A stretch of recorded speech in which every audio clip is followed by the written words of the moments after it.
I was 3 minutes away from the Christmas dinner table when my phone lit up with a text from my father. Not Merry Christmas, not Come back, honey. Just 6 words that made my hands go numb. I disown you. Talk to my lawyer.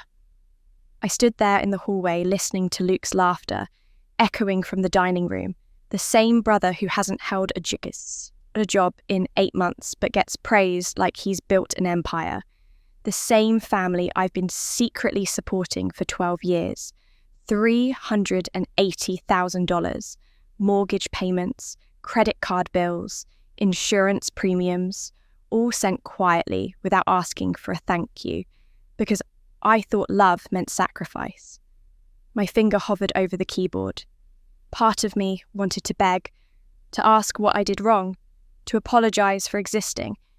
Instead, I typed 2 letters, OK. Then, I opened my banking app and cancelled every single automatic payment. Every single one.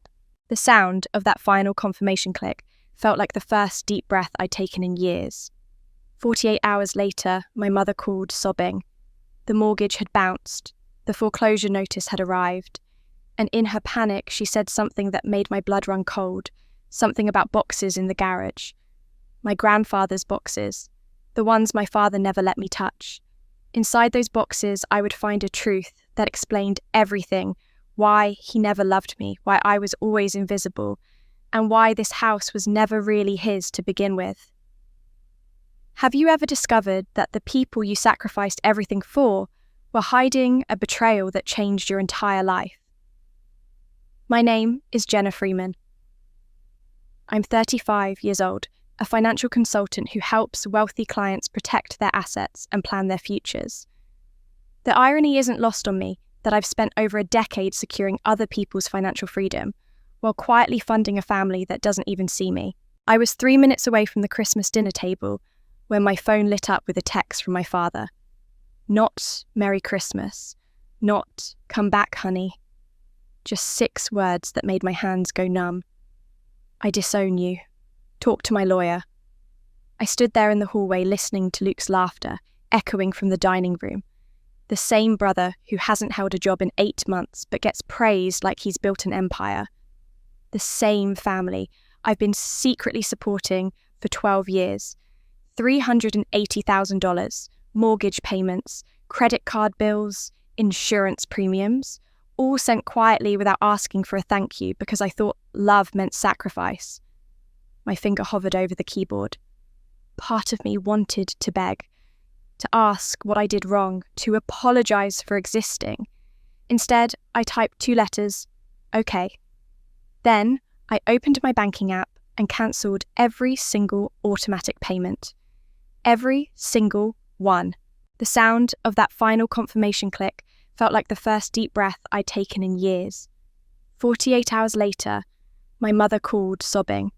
The mortgage had bounced. The foreclosure notice had arrived. And in her panic, she said something that made my blood run cold, something about boxes in the garage. My grandfather's boxes. The ones my father never let me touch. Inside those boxes, I would find a truth that explained everything, why he never loved me, why I was always invisible, and why this house was never really his to begin with. But I'm getting ahead of myself. Let me tell you how I became the invisible daughter. I've always lived small, even though my income would allow so much more. A modest apartment in a quiet neighbourhood. A reliable car that's 7 years old. Clothes from department stores, not boutiques. My colleagues assume I'm just frugal, saving for something big. They don't know that something big has been my parents' survival for over a decade. The pattern started so gradually, I didn't even notice it becoming my identity. When I was 7, Luke got a new bike for his birthday, shiny red with racing stripes. I got a card that said, "You're getting so grown up." When I made honour roll in 8th grade, Dad glanced at my report card and said, "That's nice, honey," before turning back to help Luke with his failing math homework. When I graduated, summa cum laude from college, the entire dinner conversation was about Luke's potential in his new sales job that he'd quit 3 months later. But there's one memory that cuts deeper than all the rest, precisely because it was different. I was 12 years old. Dad's car had broken down in our driveway on a Sunday afternoon, and he was under the hood cursing at the engine. I came out with his toolbox. I'd been watching him fix things since I was little, memorising what each tool was for. "Try the alternator belt," I said quietly. He looked at me, really looked at me for maybe the first time in months. Then he checked the belt. It was loose, just like I'd suspected. "Well, I'll be damned," he said, and his hand came down warm on my shoulder. "You've got a good head on your shoulders, Jenna. Real sharp." I remember that moment like it happened yesterday. The weight of his hand, the pride in his voice, the feeling of being seen. That's why this Christmas, driving through the snow with carefully wrapped presents in my trunk, I still had hope. Maybe this would be the year he'd see me again. Maybe this time my thoughtfulness would matter. The gifts I'd chosen were personal, intentional. For Dad, a vintage tool set he'd mentioned wanting. For Mum, a first edition of her favourite cookbook. For Luke, a professional networking course I'd already paid for, hoping it might help him finally find direction. I didn't know I was carrying more than presents. I was carrying 12 years of silent devotion, of believing that if I just gave enough, loved enough, supported enough, they'd finally love me back. But I didn't know that this Christmas would shatter everything I believed about family. The snow was coming down harder now, those fat flakes that make everything look like a Christmas card, even when your heart feels nothing like the holidays. My windshield wipers beat a steady rhythm as I drove the familiar route to my parents' house, and I found myself practicing conversations in my head like I always did. "The promotion went really well, Dad. I'm managing a team of 8 now." "Mum, I thought you'd love this cookbook. I remembered you said it reminded you of your grandmother." "Luke, I know things have been tough. This course might help open some doors." Every imagined response was warm, interested, proud. I've been having these pretend conversations for as long as I can remember, and reality never quite matches up. But hope is a stubborn thing. It keeps you driving through snowstorms toward people who've never once driven through a drizzle to see you. The truth is, I know exactly why I keep trying. It's the same reason I started sending money 12 years ago, when Dad casually mentioned during a phone call that they were a little behind on the mortgage. He didn't ask me for help. He didn't have to. I heard the stress in his voice, the edge of worry he tried to hide, and I thought, this is my chance. This is how I become valuable to them. So I sent a check, then another. Then I set up automatic payments because it was easier than waiting for them to ask. Easier than facing the fact that they never actually thanked me the first time, or the second, or the 100th. My therapist asked me once, "What are you really paying for, Jenna?" I didn't answer her then, but I knew. I was paying for the hope that one day my father would look at me the way he looked at me when I was 12, with his hand on my shoulder, telling me I had a good head on my shoulders. I was paying for the fantasy that my mother would call me first when something important happened, instead of always leading with, "Have you talked to your brother lately?" I was paying for a seat at a table where I'd always been treated like a guest. $380,000 for a family that still felt like strangers. The rational part of me, the part that advises clients on asset protection and warns them about toxic financial relationships, knows this is insane. That same part whispers warnings as I drive. They're never going to change. You're setting yourself up for the same disappointment you felt every birthday, every holiday, every achievement they've dismissed. But the little girl in me, the one who still remembers what it felt like to have her father's approval for 5 precious minutes, refuses to listen. She's convinced that if I'm just patient enough, kind enough, generous enough, they'll finally see me, really see me.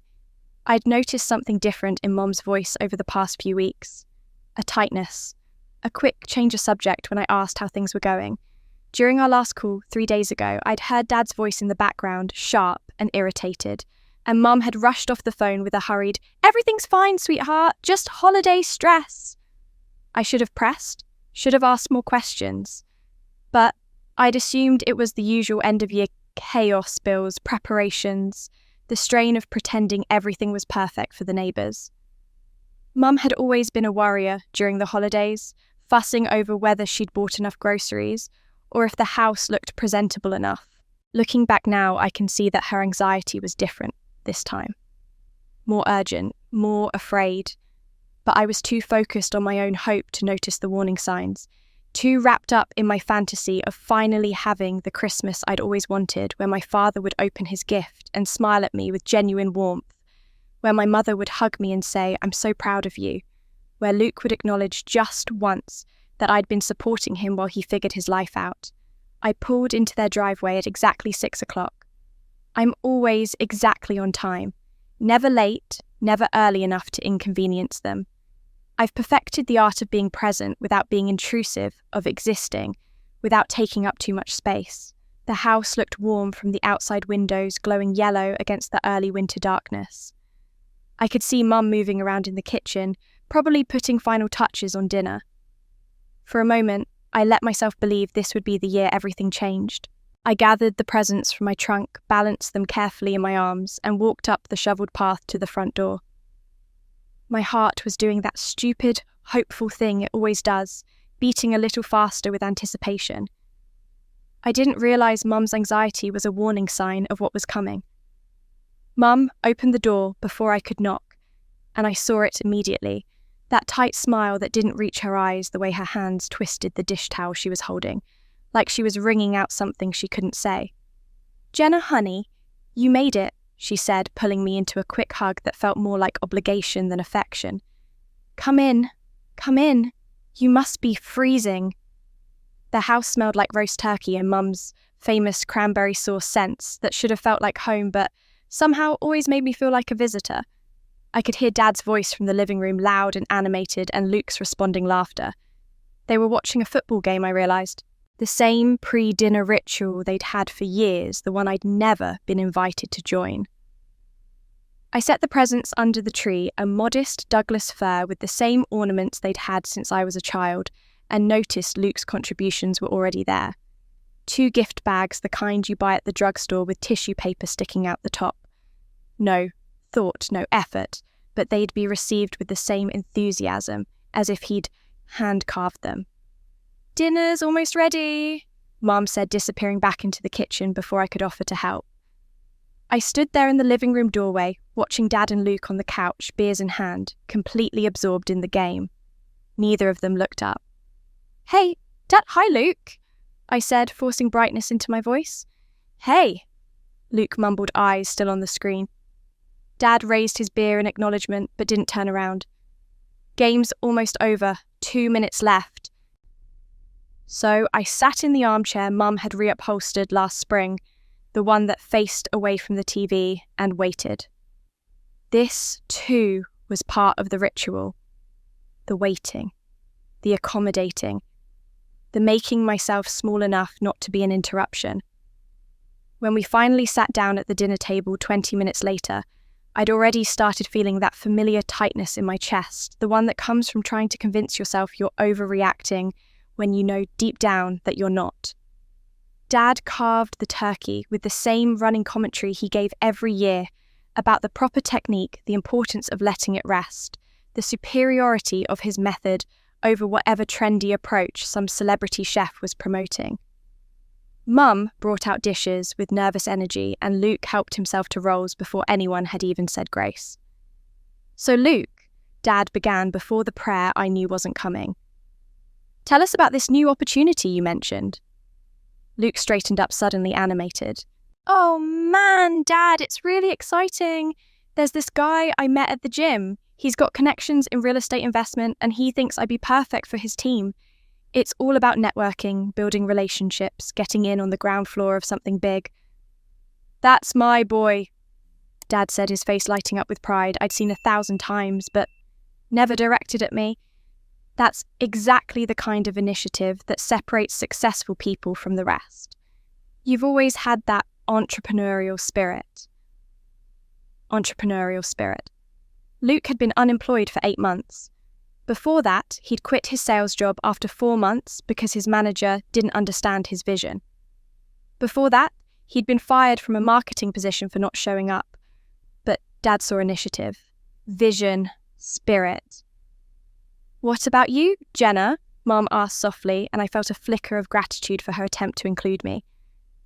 Actually, I got promoted last month, I said, trying to match Luke's enthusiasm. I'm managing a team of 8 now, and we just closed a really complex estate planning case that's going to save the client millions in... Must be nice sitting at a desk all day, Dad interrupted, reaching for the gravy. Not what I'd call real work, but I suppose somebody's got to push papers around. The words hit like a slap, but I'd learnt to absorb them without flinching. It's actually pretty demanding. Estate planning requires... Luke, what's this guy's name? Dad cut me off again, turning back to my brother. The real estate connection. Is he local? And just like that, I ceased to exist. Luke launched into a vague description of someone named Marcus, or maybe Michael, details shifting as he talked, the story growing more impressive with each sentence. Dad hung on every word, asked follow-up questions, offered advice, told stories from his own career about the importance of seizing opportunities. I picked at my turkey, the perfectly cooked meat, tasting like cardboard in my mouth. This meal is delicious. Mum, I tried again. The cranberry sauce is perfect. Oh, thank you, honey, Mum said, but her eyes darted to Dad, checking his reaction to my interruption. Carol, did you use fresh cranberries this year? Dad asked, not looking at her, still focused on Luke. Yes, just like always, Mum replied. That's what makes the difference, Dad announced to Luke as if imparting ancient wisdom. Fresh ingredients, quality. That's how you stand out in any field. I watched my mother's face as she gave me an apologetic look across the table.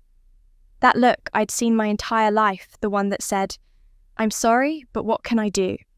The one that chose peace over defending me, silence over standing up, enabling over protecting. She'd been giving me that look for 35 years. So, Jenna, Luke said, and I looked up surprised he was addressing me directly. Still doing the whole single career woman thing. Mum said you're not seeing anyone. There was something in his tone, a condescension that made my skin crawl. I'm focused on my career right now, I said evenly. Must get lonely though, he continued, and I saw the smirk playing at his lips. All work and no play. Luke has a point, Dad added, still not looking at me. You're not getting any younger. You don't want to end up one of those women who waits too long. One of those women, like being unmarried at 35, was a failure, while Luke's inability to hold a job was just him finding his path. I took a sip of water, swallowing down words I knew would go nowhere. The table felt cold, despite the warm food. The lights seemed harsh instead of festive, and I found myself wondering, not for the first time, why I kept coming back to this. What was I hoping for? That one day, Dad would suddenly see me, that Luke would wake up and acknowledge I'd been quietly funding his lifestyle, that Mum would find the courage to say just once, "That's enough. Don't talk to your sister that way." I looked around the table at Dad, absorbed in his own monologue about market opportunities. At Luke, nodding along with practiced interest. At Mum, pushing food around her plate with those same anxious movements she'd had since I arrived. These were strangers. People I shared DNA and history with, but strangers nonetheless. I felt more connection with my clients, more understood by my colleagues, more at home in my empty apartment than I did at this table I'd driven through a snowstorm to reach. The realization settled over me like the snow outside. I didn't belong here. I never had. Then my phone buzzed in my pocket and the facade crumbled. I pulled my phone from my pocket, grateful for any excuse to look away from the table. The screen showed a client's name, Richard Chen, one of my high net worth accounts who was finalizing a trust before the new year. The call couldn't wait. Tax deadlines didn't pause for holidays. "I'm so sorry, I need to take this," I said, already standing. "It's a client emergency." Dad's fork clattered against his plate with pointed irritation. "On Christmas, that's what you get for making yourself too available. They walk all over you." The irony of that statement coming from a man whose mortgage I'd been paying for over a decade would have been funny if it wasn't so painful. "I'll just be a minute," I said, already moving toward the hallway. "Unbelievable," I heard Dad mutter as I left the room. "No respect for family time." I stepped into the dim hallway, the one lined with family photos that featured Luke prominently in every frame while I appeared in maybe 1 out of 5. Richard, hi. Yes, I have those documents ready to review. The conversation was straightforward, a clause that needed clarification, a signature timeline that needed adjustment. Professional, calm. The kind of interaction where people actually listened to what I had to say and valued my expertise. 3 minutes, maybe 4 at most. I was discussing estate tax implications when my phone vibrated with an incoming text. I glanced at the screen while Richard was talking an automatic reflex. The message was from Dad. My eyes scanned the words once, then twice, my brain struggling to process what I was reading. I disown you. Deal with the lawyers. No context, no explanation. Just those 6 words, cold and final, like a door slamming shut. My hand started trembling.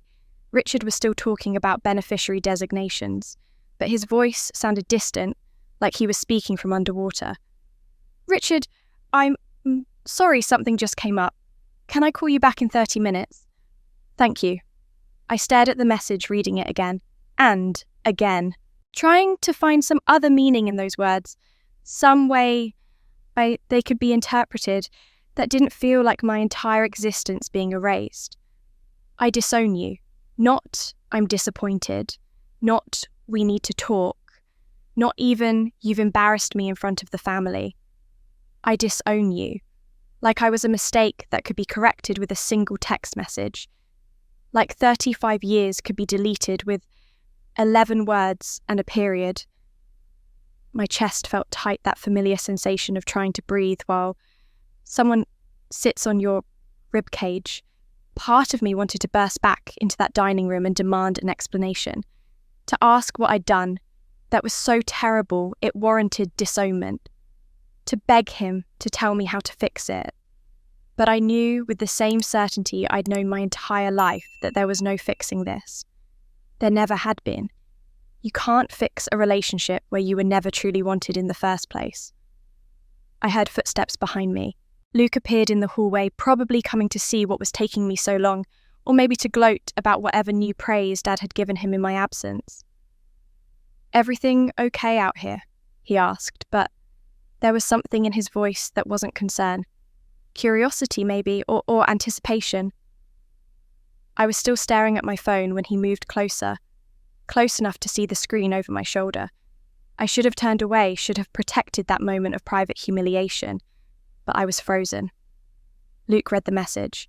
I felt, rather than saw, his reaction, the slight intake of breath, the pause that lasted just a beat too long. Then he smiled. Not a sad smile, not a shocked smile. Not even an uncomfortable smile of someone witnessing something they shouldn't. He smiled with satisfaction, with something that looked disturbingly close to triumph. Wow, he said softly, and in that single word, I heard years of resentment. I'd never understood competition. I'd never known we were having, and a victory I hadn't realised he'd been pursuing. This was what he wanted. Maybe not consciously, maybe not overtly, but somewhere deep in Luke's perpetually failing, perpetually praised existence, he'd been waiting for this moment. The moment when I was finally, officially removed from the equation. The moment when he could stop competing with the ghost of a sister who'd never actually been in the race. Something inside me cracked. Not the dramatic shattering you read about in books, but something quieter, more fundamental, like a load-bearing wall developing a fracture that would eventually bring down the whole structure. My thumbs moved across the screen almost without conscious thought. Okay, 2 letters, 4 keystrokes, 1 period. No, what did I do? No, please explain. No, I'm sorry, just okay. I hit send and watched the message deliver. Read receipt on. He'd seen it. Luke's smile faltered slightly. That's it. You're not going to fight this. I looked at him, then really looked at him. At this 33-year-old man who'd never held a job for more than 6 months, who'd been coddled and praised and funded his entire life by a father who saw potential where there was only entitlement, and by a sister he'd apparently resented for existing. What would be the point? I asked, and my voice sounded strange to my own ears. Calm, almost detached. Jenna, maybe you should... Luke started, but I was already walking past him back toward the dining room. Dad was cutting into his turkey with aggressive precision when I appeared in the doorway. Mum looked up, her face creased with worry that told me she knew. She'd known what he was going to do, known about that text before he sent it, and she'd said nothing. I'm leaving, I announced to the room. You haven't even opened presents yet, Mum said weakly. Keep them, I replied, grabbing my coat from the rack by the door. Merry Christmas. Dad didn't look up, didn't acknowledge my departure any more than he'd acknowledged my presence. Luke had followed me back and now stood in the hallway watching with an expression I couldn't quite read. I walked out into the snow, got into my car and sat there in the driveway with the engine running, watching the warm light from their windows. Inside, they'd returned to their dinner. Dad would probably make some comment about my dramatics. Luke would agree. Mum would clear the table in silence. And life would go on as if I'd never been there at all. I looked at my phone one more time at that message. I disown you. Deal with the lawyers. Then I opened my banking app with steady hands and began cancelling payments. What they didn't know, that text would force them to face a truth they'd hidden for decades. I sat there for a moment, engine running, heater blasting, cold air that would eventually turn warm, staring at the screen of my phone. The banking app glowed in the darkness of my car, showing a list of scheduled payments that represented 12 years of silent devotion. My finger hovered over the first one. Mortgage payment to First National Bank, to $400, auto-pay set for the first of every month since March 2013. I remembered setting it up. Dad had called, voice tight with stress. He tried to hide behind casual conversation. Hey, honey, just wanted to check in. How's work going? 20 minutes of small talk before he finally admitted they were 3 months behind on the mortgage. Just a temporary thing, he'd assured me. We'll get caught up soon. I'd sent a check that same day. Then another the next month. By the third month, I'd just set up the automatic payment. It was easier that way. Easier than waiting for him to ask. Easier than forcing him to admit they needed me. Except they didn't need me. They needed my money. I clicked cancel recurring payment and watched the confirmation screen appear. Are you sure you want to cancel this payment? Yes, I was sure. The snow was falling harder now, those fat flakes that make the world look soft and forgiving when it's anything but. I moved to the next payment. Credit card, Capital One. Minimum payment $340, but I'd been paying $800 monthly to actually make progress on their balance. Dad's card, the one he used for business expenses that were really just daily life he couldn't afford. Cancel car insurance, both vehicles, $285 monthly. Cancel home insurance, $190 monthly. Cancel their cell phone bill. The family plan I'd added them to 5 years ago, $180 monthly. Cancel utilities. I didn't pay those directly, but I'd been sending Mum $400 monthly that she used for electric, gas and water. I deleted the recurring transfer. With each cancellation, I felt something loosening in my chest. Not relief, exactly. Not satisfaction. Something closer to the feeling of setting down a weight you've been carrying so long you forgot you were holding it. The math was simple and devastating. $2,400 for mortgage, $800 for credit card, $285 for car insurance, $190 for home insurance, $80 for phones, $400 for utilities, $555 per month, $51.60 per year for 12 years. I opened my calculator app with shaking hands and did the multiplication I'd been avoiding for over a decade. $600 to $720. No, that couldn't be right. I recalculated breaking it down by year, accounting for the fact that some payments had started later than others, that amounts had increased over time. The final number appeared on my screen, $383,400. I stared at that number, and for the first time since reading Dad's text, I felt something other than numb shock. I felt rage, clean and clarifying and absolutely justified rage. That was a house. A full down payment plus renovations on a beautiful home of my own instead of my modest apartment. That was early retirement. Invested properly, that money would have grown to over $500,000 by now. That was freedom, travel, security, the ability to take risks in my career because I had a cushion beneath me. Instead, it had been fed into a black hole of a family that couldn't even remember to say thank you. That dismissed my career as pushing papers. That let my brother mock me at the dinner table while praising his unemployment as finding his path. That disowned me via text message. The thought hit me so suddenly, I almost laughed. They probably don't even realise the mortgage payment is coming from me. After 12 years of automatic payments, it's just money that appears. Dad probably thinks he's been making those payments himself. The irony was breathtaking. I leaned back against the headrest and closed my eyes, and that's when I thought of Grandpa, Thomas Freeman, Dad's father, the only person in that family who'd ever truly seen me. He died when I was 15, but before that, he was my refuge. Saturday mornings at his workshop where he taught me how to use a level, how to measure twice and cut once, how to fix things that seemed broken beyond repair. He never made me feel like an interruption or an obligation. When I walked into his space, his whole face would light up. "There's my girl," he'd say, like my arrival was the best part of his day. One Saturday, I'd come to his workshop crying. I was 12.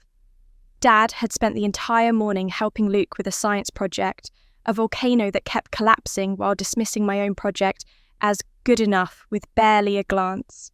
I'd won first place the week before, but Dad hadn't come to the science fair.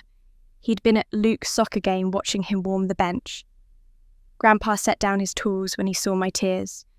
"Come here, sweetheart." Sure. He pulled me into a hug that smelled like sawdust and Old Spice. "Tell me what happened." I told him everything. About Dad never noticing me unless I did something wrong. About Luke getting praise for trying while I got indifference for succeeding. About feeling invisible in my own family. Grandpa was quiet for a long moment. Then he put his hands on my shoulders and looked me straight in the eyes. "Jenna Freeman, you listen to me. Some people in this world can't see what's right in front of them. That's their failing, not yours. You are smart, capable, and kind. Never let anyone tell you you're not enough. You hear me?" I'd nodded, tears still streaming down my face. "One day," he continued, "you're going to build a life where people see you for who you really are, and you're going to look back on this and realise their blindness freed you to become exactly who you were meant to be." At 12, I hadn't understood what he meant. At 15, when he died suddenly of a heart attack, I'd been devastated. And for the next 20 years, I'd forgotten his words, too busy trying to make my father see me the way Grandpa had. But sitting in that car watching the snow cover my windshield, I heard his voice as clearly as if he were sitting in the passenger seat. "Never let anyone tell you you're not enough." "I'm finally listening, Grandpa," I whispered into the empty car. "I'm choosing myself." I put the car in reverse and backed out of the driveway.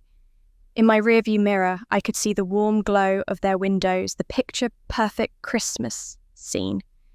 Inside, they were probably finishing dessert, maybe opening presents, moving through the holiday as if nothing had happened, as if I'd never been there at all. But something had happened. Something fundamental had shifted. For 35 years, I'd been trying to earn a love that was never going to be given. I'd been pouring myself into people who saw me as a resource, not a daughter, a checkbook, not a sister. I wondered what Grandpa would say about this, about me finally standing up for myself, about walking away from people who'd never deserved my devotion in the first place. I'd find out sooner than I thought. The call came at 9:47 a.m. on December 27th. I was at my kitchen table reviewing estate documents for a client, a cup of coffee, gone cold beside my laptop. I'd spent the past 48 hours in a strange fog, not sad exactly, but untethered, like I'd been holding my breath underwater for so long that I'd forgotten what it felt like to breathe normal air. When Mum's name flashed on my phone screen, my first instinct was to let it go to voicemail. But decades of conditioning are hard to break, I answered. Jenna, oh, thank God. Mum's voice was thick with tears, words tumbling out in a panicked rush. Honey, something terrible happened. The mortgage payment bounced. The bank sent a letter saying we're in default and they're starting foreclosure proceedings. Your father went to the bank this morning and they said the automatic payment was cancelled and I don't understand what's happening. Mum, slow down, I said, my voice calm in a way that surprised me. Take a breath. She did, sort of. A shuddering inhale followed by more words. We got the notice yesterday, but your father said it was a mistake that he'd handled it. But then this morning another letter came, and it says we have 30 days to pay the full amount due plus late fees. And Jenna, it's over $7,000. $7,000, 3 months of missed payments, which meant they'd been behind before I started paying. They'd been drowning before I even knew to throw them a lifeline, and I'd been keeping them afloat for 12 years without realising it. I see, I said. Can you... Mum started, then stopped.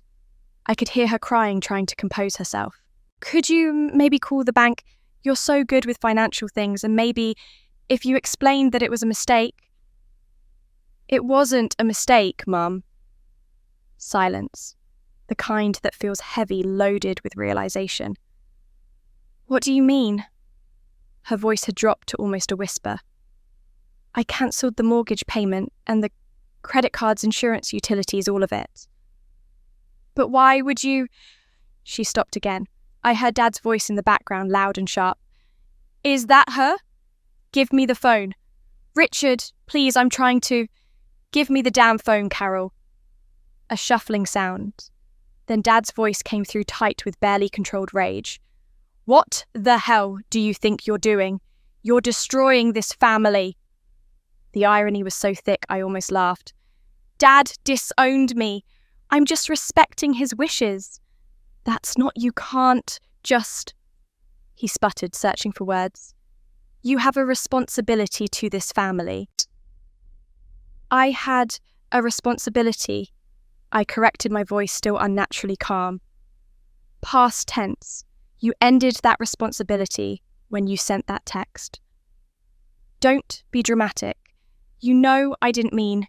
You meant exactly what you said. I disown you. Deal with the lawyers. Those were your words. So I'm dealing with it. By removing myself from your finances entirely. I could hear him breathing heavily, that sound he made when he was trying not to explode. You're going to let your mother lose her home over some childish tantrum. The accusation landed at exactly where he intended it to, hitting that deep place where guilt lives. But something had shifted in me. That place wasn't as accessible anymore. I've paid your mortgage for 12 years, Dad. Over $250,000 just on the house alone. I think I've done enough. The silence that followed told me he hadn't known, or hadn't let himself know. In his mind, the money just appeared. The bills just got paid. He'd convinced himself he was still the provider, still the man in control, while his daughter quietly kept his entire life from collapsing. Mum's voice came back on the line, small and broken. Jenna, please, I didn't know about any of this.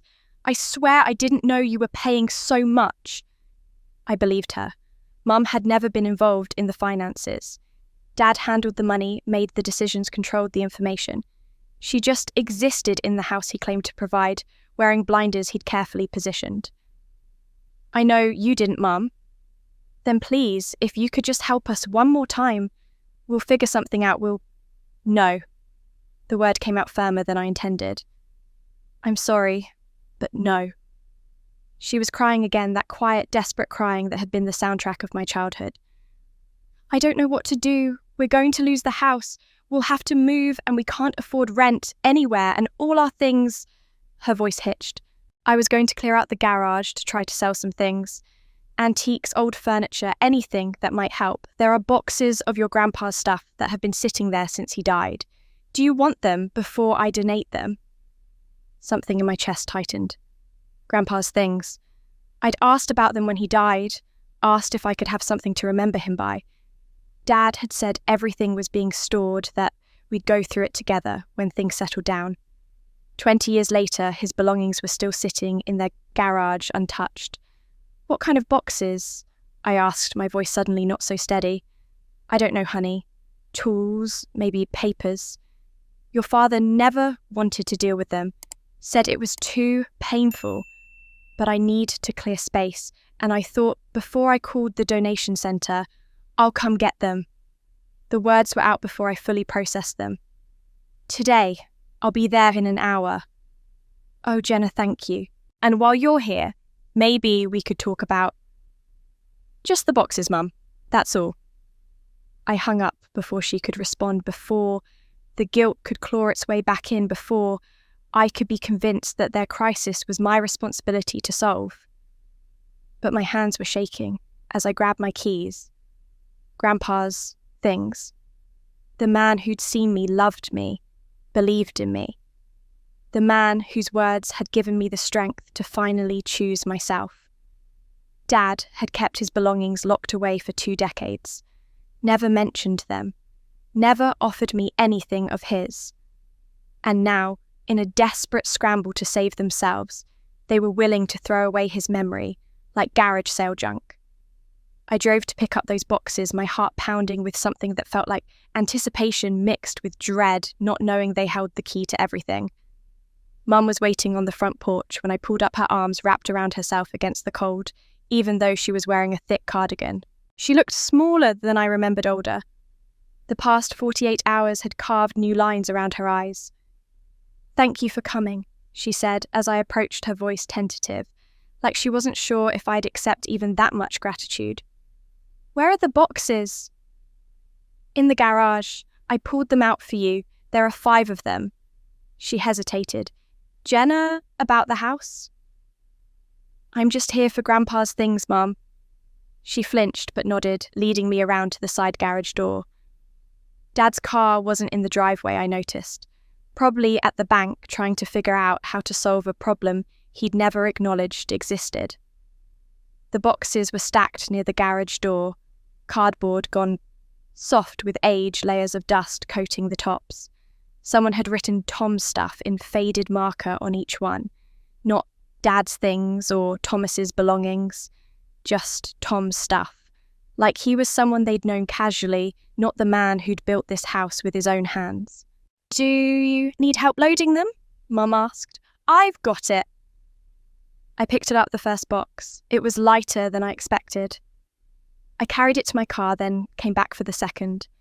Mum stood there watching, wringing her hands, clearly wanting to say something, but not finding the words.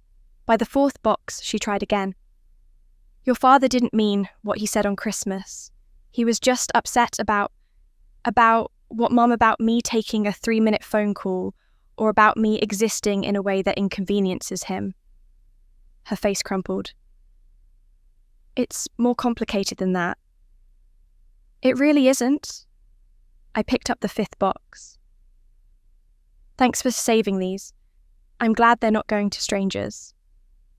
I drove away before she could respond, before the guilt could settle back into my bones, before I could be convinced that their pain was somehow my responsibility to ease. Back at my apartment, I stacked the boxes in my living room and stared at them for a long moment. 20 years of my grandfather's life reduced to 5 cardboard boxes and covered in dust. 20 years of Dad promising we'd go through them together, that it was too painful to deal with right now, that we needed to wait for the right time. The right time had never come because Dad had never intended for it to come. I opened the first box, tools, mostly. Grandpa's measuring tape, the one he'd taught me to read when I was 8, his wood plane still sharp. A collection of pencils worn down to nubs, each one marked with teeth marks from where he'd chewed them while thinking through a problem. The second box held photo albums, pictures of Grandpa and Grandma who died before I was born, pictures of Dad as a boy actually smiling, pictures of me at 5, at 7, at 10, always at Grandpa's side in his workshop. I'd forgotten how many Saturdays I'd spent there, how patient he'd been teaching me how seen I'd felt in his presence. The third box was heavier. I opened it carefully and found more photo albums on top, but beneath them my fingers touched something different. An envelope. Large, yellow, the kind used for legal documents. I pulled it out and my breath caught. Written across the front in the Grandpa's distinctive handwriting, "For Jenna Freeman, do not open before age 21, keep from Richard. Keep from Richard. Keep from Dad." My hands started shaking as I turned the envelope over. It had been sealed with tape that had yellowed and loosened with age. I could see that someone had tried to open it. At some point there were marks where the tape had been partially lifted, then pressed back down. Dad had found this. He'd seen his own father's instruction to keep it from him, and he'd hidden it anyway. I slid my finger under the flap and broke the seal. Inside was a stack of papers. The first was a formal document, the kind I recognised from my work. A will. My grandfather's will. I scanned the legal language, the whereas and heretofore, until my eyes landed on a specific clause that made my vision blur. The family home, located at 428 Maple Street, shall go to my granddaughter Jenna Freeman, who carries her grandmother's strength and deserves a foundation upon which to build her life free from the limitations that have bound this family for too long. The words swam on the page. I read them again, and again. The house. Grandpa had left me the house. Not Dad, not the family. Me, specifically me. Beneath the will was a letter, handwritten on Grandpa's workshop stationery, the paper thin and fragile with age. "My dear Jenna, if you're reading this, I'm gone, and your father has hidden this from you." I knew he would, but I also knew you'd be strong enough to find it, eventually. I'm leaving you the house because I see what Richard cannot or will not see, that you are the one with true strength in this family. Not the bluster and pride that your father mistakes for strength, but the quiet courage that builds things worth keeping. Your father will be angry. He'll feel entitled to what was never meant to be his. But this house isn't about money or inheritance, Jenna. It's about giving you roots in a family that has tried to make you feel rootless. It's about ensuring you have a place that cannot be taken from you, no matter how invisible they try to make you feel. You are not invisible, sweetheart. You never were. You've just been surrounded by people determined not to see. Be strong, be free, build the life you deserve. With all my love, Grandpa. The letter fell from my hands as I started to cry. Not the quiet, controlled tears I'd learned to hide, but huge gasping sobs that came from somewhere deep in my chest. Grandpa had known. He'd seen exactly what was happening, exactly who Dad was, exactly how I was being treated. And he'd tried to protect me, the only way he knew how, by giving me the house, by giving me something that couldn't be dismissed or ignored or taken away. Except Dad had taken it anyway, had hidden the will, probably forged documents, had lived in my house for 20 years while treating me like an unwelcome guest. I pressed my hands to my face, trying to breathe, trying to process what this meant. Then I remembered there were more papers in the envelope. With shaking hands, I reached for them again, pulling out everything that remained. But there was one more paper at the bottom of the envelope. I reached in with trembling fingers and pulled out not one sheet, but several smaller envelopes. 6 of them, each one the size of a birthday card, each sealed and marked with my name and an age. Jenna, 13th birthday. Jenna, 14th birthday. Jenna, 15th birthday. And so on through 18. My throat tightened. These were birthday cards, letters, things Grandpa had written for me probably in the months before he died, knowing he wouldn't be there to give them to me in person.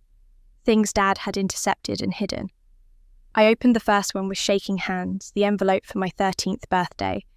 Inside was a card with a watercolour flower on the front.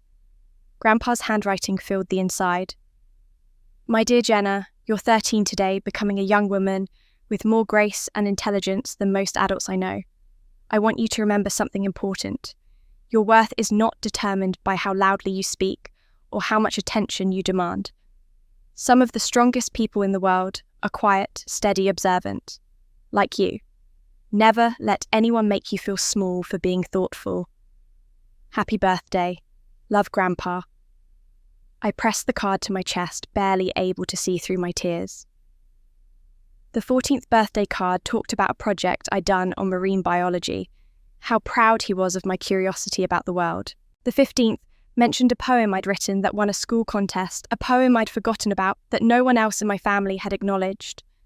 He'd been paying attention to everything, to all the things that Dad dismissed and Mum overlooked and Luke ignored. By the time I reached the 16th birthday card, I was crying so hard I could barely read the words. This one was longer written when I'd apparently told Grandpa I was thinking about studying finance in college, but Dad thought it was too competitive for me.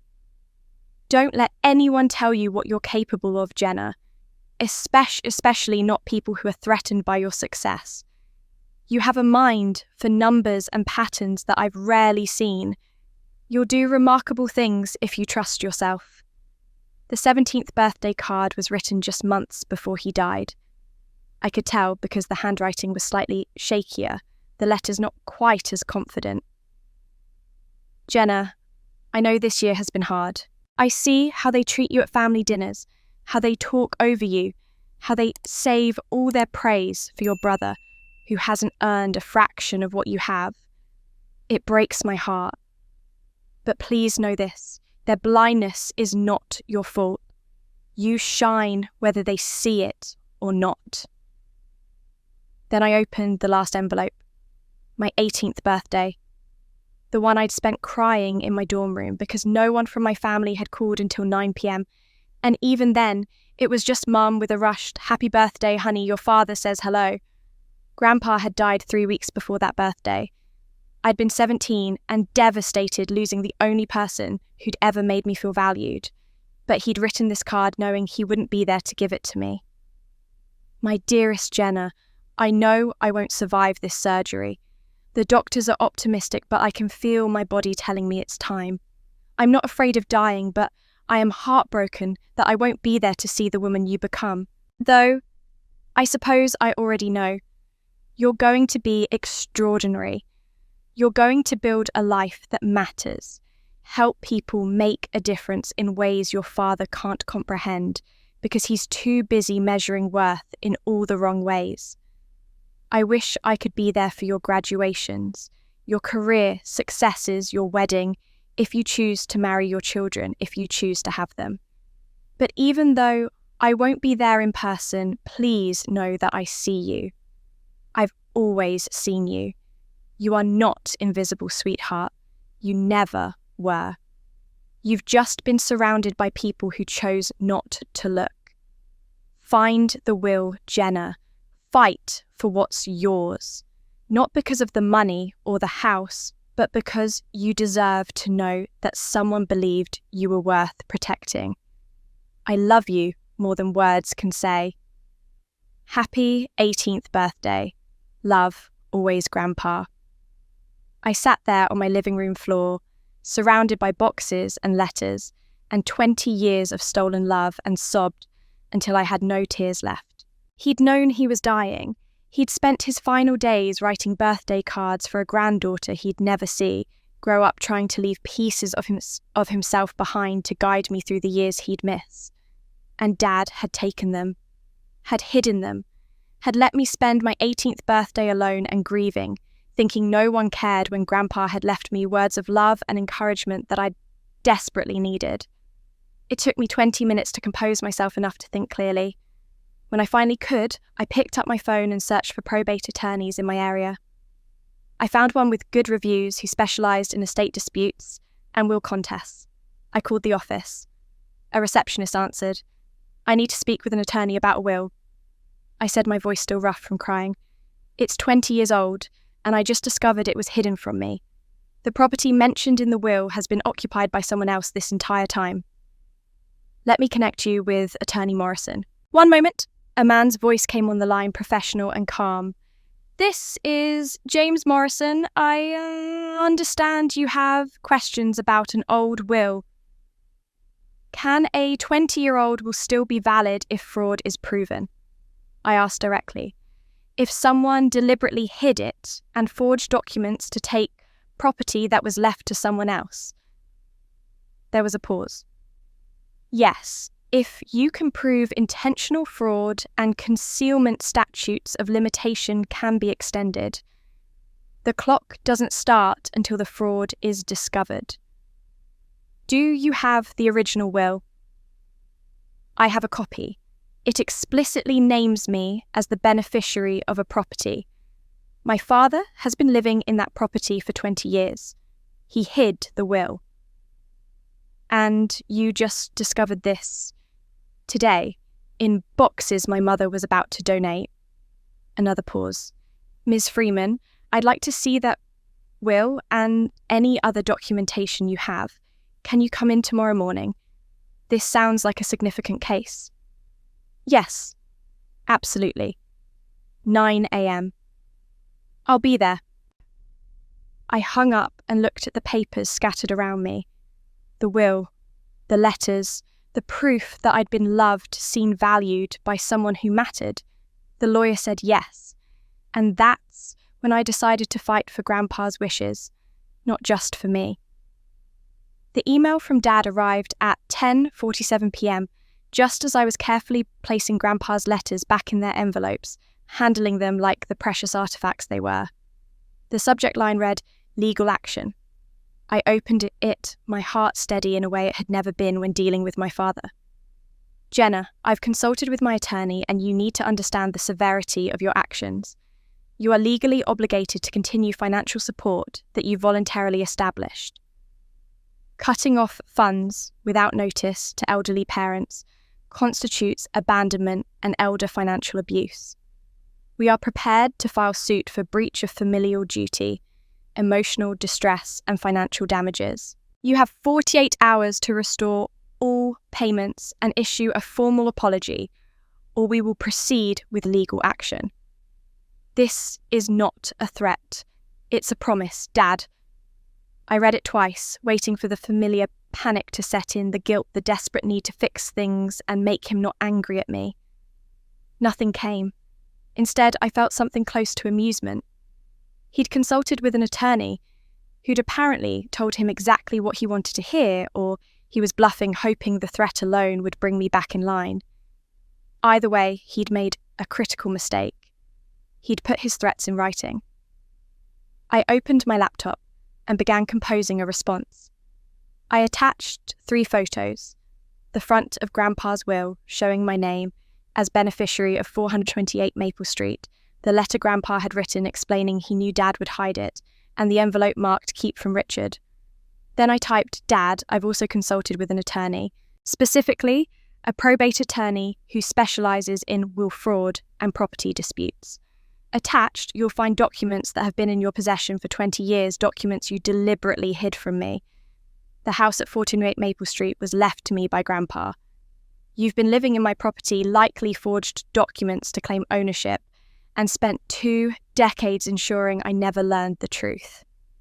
As for elder financial abuse, I'm 35 years old with no legal obligation to support parents who are capable of working.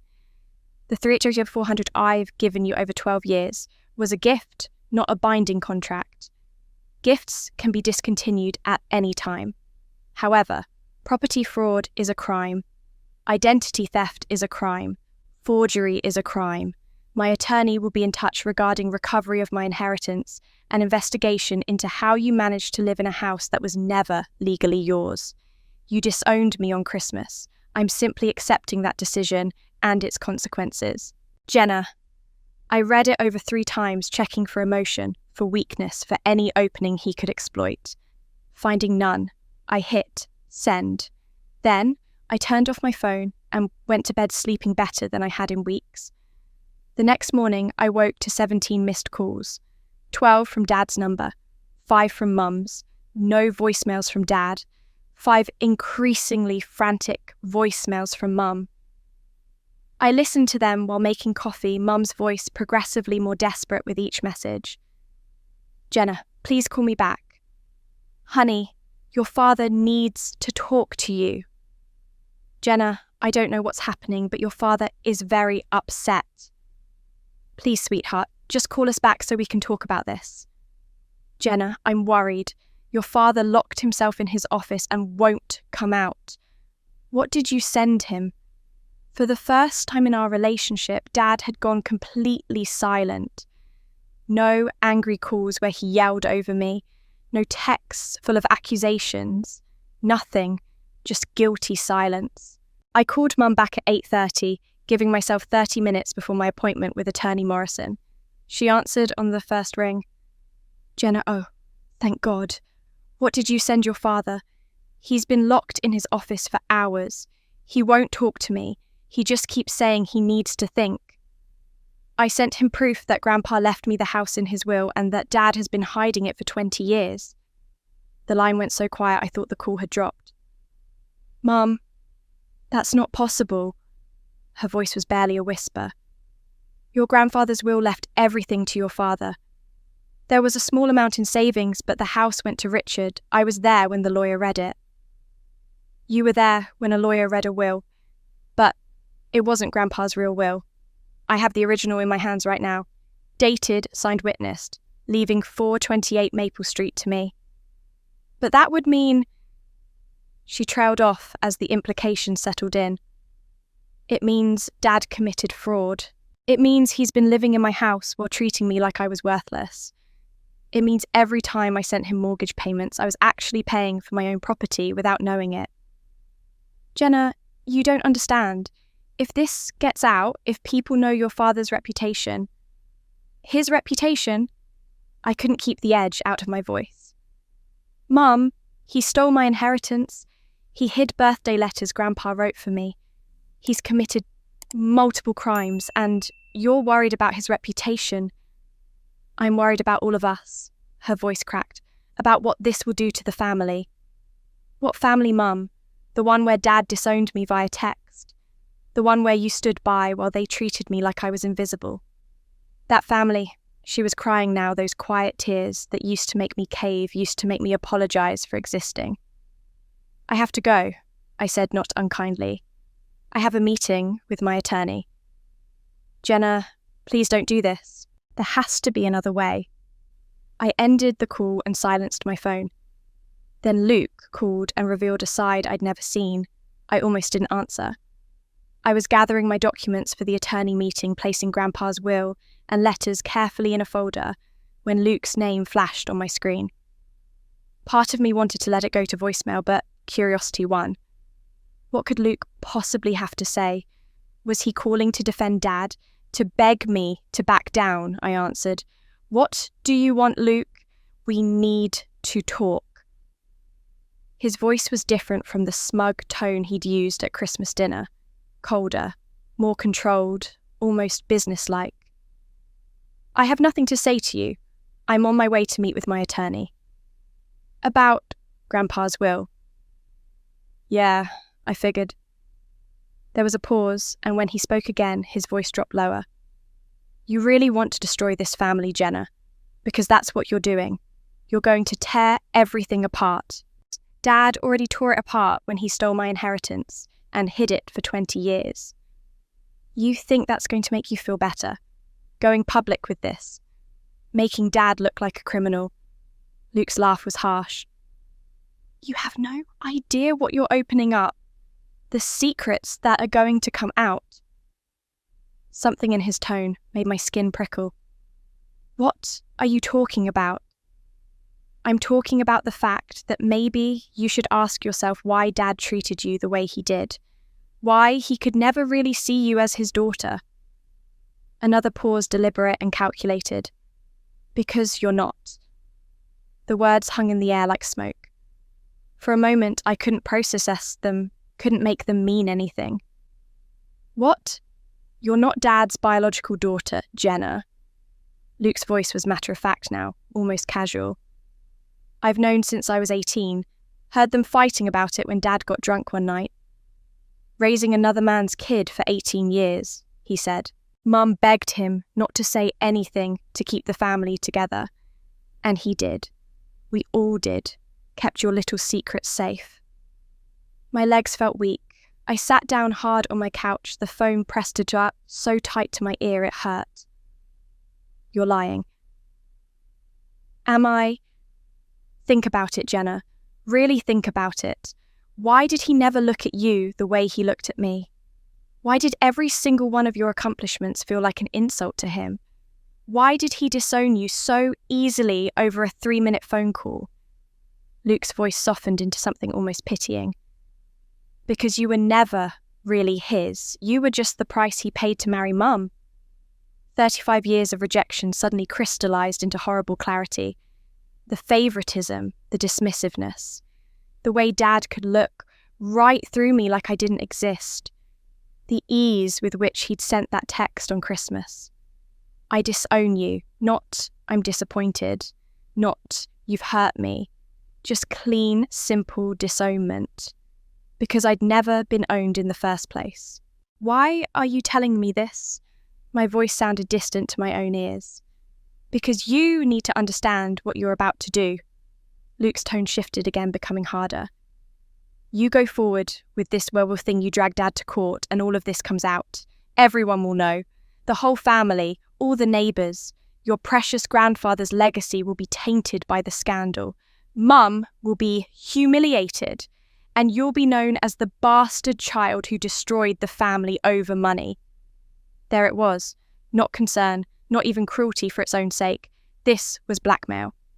You've been using this against Dad, I said slowly, pieces clicking into place. You've known since you were 18 and you've been leveraging it. That's why he gave you everything. Why he funded every failed venture. Why he could never say no to you. Luke's silence confirmed it. You've been blackmailing your own father for 15 years. I prefer to think of it as keeping the family peace, Luke said smoothly. Dad didn't want the truth to come out. I didn't want the truth to come out. It was mutually beneficial, unlike what you're doing, which benefits no one. Except maybe the truth? The truth? Luke laughed. The truth is that you're not entitled to anything from this family. Not the house, not the support, not even the Freeman name technically. You've been living on charity your entire life and now you want to pretend you have some claim. Something inside me shifted. Not breaking, but reshaping. Because Luke was right about one thing, this explained everything. And in a twisted way, it was almost freeing. I wasn't Dad's daughter. That's why he could never love me. It wasn't my fault. Wasn't because I was too quiet, too serious, too female, too anything. It was because every time he looked at me, he saw a reminder of something in his past he couldn't control, couldn't claim, couldn't own. You know what's funny, Luke? I said, my voice steadier than I felt. You think this information gives you power, but all it does is prove that Dad has been even more of a fraud than I thought. And it proves that you're just as manipulative as he is. Jenna, don't be stupid about this. I'm done talking to you. Wait, you're not actually going to... I hung up. My hands were shaking. My heart was pounding. But underneath the shock, underneath the pain of having my worst suspicions confirmed, there was something else. Relief. I'm not his daughter. That's why he could never love me. It wasn't me. It had never been me. I sat there for 5 minutes, letting the revelation settle into my bones. Then I picked up my phone and called your mum. It was time to hear the truth. Mum answered on the second ring, her voice thick with tears. She'd probably been crying since our last conversation. Jenna, please, I know you're upset, but... Luke just called me. I interrupted, my voice calm, in a way that seemed to unsettle her more than anger would have. He told me I'm not Dad's biological daughter. The silence that followed was so complete I could hear her breathing, quick and shallow, the sound of panic. Mom, I'm not calling to yell at you. I'm not calling to make you feel worse. I just need to hear it from you. The truth. All of it. I think I've earned that much. A sob broke through the phone line, then another. Oh God, Jenna. Oh God, I'm so sorry. I never wanted you to find out like this. I never wanted you to find out at all. I need to know, Mum. Please. There was a long pause filled with the sound of her trying to compose herself, tissues rustling, a door closing. She was going somewhere private, I realised. Away from Dad. His name was David, she finally said, her voice barely above a whisper. David Chen. I met him at the library where I worked. He was an engineer, civil engineering, working on a bridge project outside of town. He'd come in every Thursday to check out books about architecture and design. He was kind, Jenna, so incredibly kind. He asked questions about what I was reading. He remembered details from our conversations. He saw me. I closed my eyes, listening to her describe a love I'd never known existed. We dated for 8 months. I'd never felt that way about anyone. He made me laugh. He treated me like I mattered, like my thoughts and opinions were valuable. He wanted to marry me. Had already bought a ring, was planning to propose on my birthday. Her voice cracked. And then there was an accident at the work site, a crane malfunction. David was killed instantly, along with 2 other workers. Mum, I whispered, my own throat tight. I was devastated, completely broken. And then, 6 weeks after his funeral, I realised I was pregnant. I was 23 years old, unmarried, pregnant with a dead man's baby, in a town where that kind of thing still mattered, where people would whisper in church and shake their heads, and my parents would be humiliated. She paused, and I heard her blow her nose. I was terrified. My parents were talking about sending me away to one of those homes for unwed mothers, where they'd make me give the baby up for adoption. I couldn't do that. I couldn't lose David and our baby both. So, you met Dad, I said quietly. Richard had been asking me out for months before I met David. I'd always said no. He was persistent in a way that made me uncomfortable. But after David died, when he heard through the grapevine that I was in trouble, he came to the library with an offer. He said he'd marry me, give the baby his name, raise you as his own. In exchange, I'd be a proper wife. I'd keep his house, raise his children, never speak about David again. That doesn't sound like an offer. That sounds like a transaction. It was, Mum admitted, but I was desperate and I thought maybe it could work. Maybe he'd come to love you. Maybe we could build something real. So we got married at the courthouse 3 months after David died. You were born 7 months after the wedding. People counted on their fingers and whispered, but having Richard's name on your birth certificate gave you legitimacy, gave me respectability. I opened my eyes and looked at Grandpa's will sitting on my coffee table. Did Grandpa know? Yes, Thomas was the only one I told the truth to. He was furious with Richard for the arrangement, said his son was taking advantage of a grieving woman. But he also said he'd love you as his own granddaughter, and he did. From the moment you were born, he loved you fiercely. Sometimes I think he loved you more than he loved Richard. That explained so much. Why Grandpa had left me the house, why he'd written those letters, why he tried so hard to protect me from Dad. What was Dad like with me when I was little? I asked, not sure I wanted to know, but needing to anyway. Mum was quiet for a long moment. He tried at first. He really did. He'd hold you, feed you, change diapers. But there was always this distance, like he was performing fatherhood rather than feeling it. And as you got older, as you started looking more like David, you have his eyes, his smile, the same thoughtful way of tilting your head when you're thinking. Shrig pulled further away. Every time he looked at you, he saw a reminder that I'd loved someone else first, that I'd chosen someone else and only settled for him, out of necessity. So he punished me for existing. Not consciously, maybe, but yes, he couldn't separate you from his wounded pride. And when Luke was born 3 years later, when he finally had a biological child who looked like him, who carried his actual DNA, the difference in how he treated you both became impossible to ignore. I thought about all those childhood memories, the pattern of favoritism I'd internalized as my own failing. And you just let it happen. I know. Her voice broke completely. I know I failed you. Every day I saw how he dismissed you, how he favored Luke, and I told myself it wasn't that bad, that you were strong enough to handle it, that keeping the family together was more important than standing up for you. I was a coward, Jenna. I was so afraid of losing my marriage, of being alone, of people finding out the truth that I sacrificed you to keep the peace. I should have felt angry, should have felt betrayed. But mostly I felt for both of us, for the little girl who'd been made invisible, and for the woman who'd been so afraid of judgment she'd enabled that invisibility. When did Luke find out? I asked. Mum sighed heavily. The night of his 18th birthday. Richard had too much to drink. He always drank too much on Luke's birthday, I think, because it reminded him of what he didn't have with you. They got into an argument about Luke's plans for college. Luke wanted to take a gap year travel. Find himself. Richard was furious, said Luke was ungrateful, that he'd given everything to this family and gotten nothing but disrespect in return. And that's when he said it.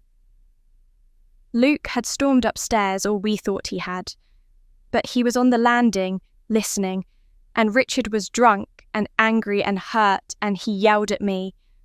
I raised another man's kid for 18 years, gave her my name, and she turned out better than my own son. What does that say about me? Luke heard everything. I closed my eyes, imagining 18-year-old Luke on those stairs, learning his sister wasn't really his sister, that his father resented him, despite all the favoritism. What happened after? Nothing at first. Luke came downstairs like he'd just arrived, acted normal. But over the next few weeks, I started noticing changes.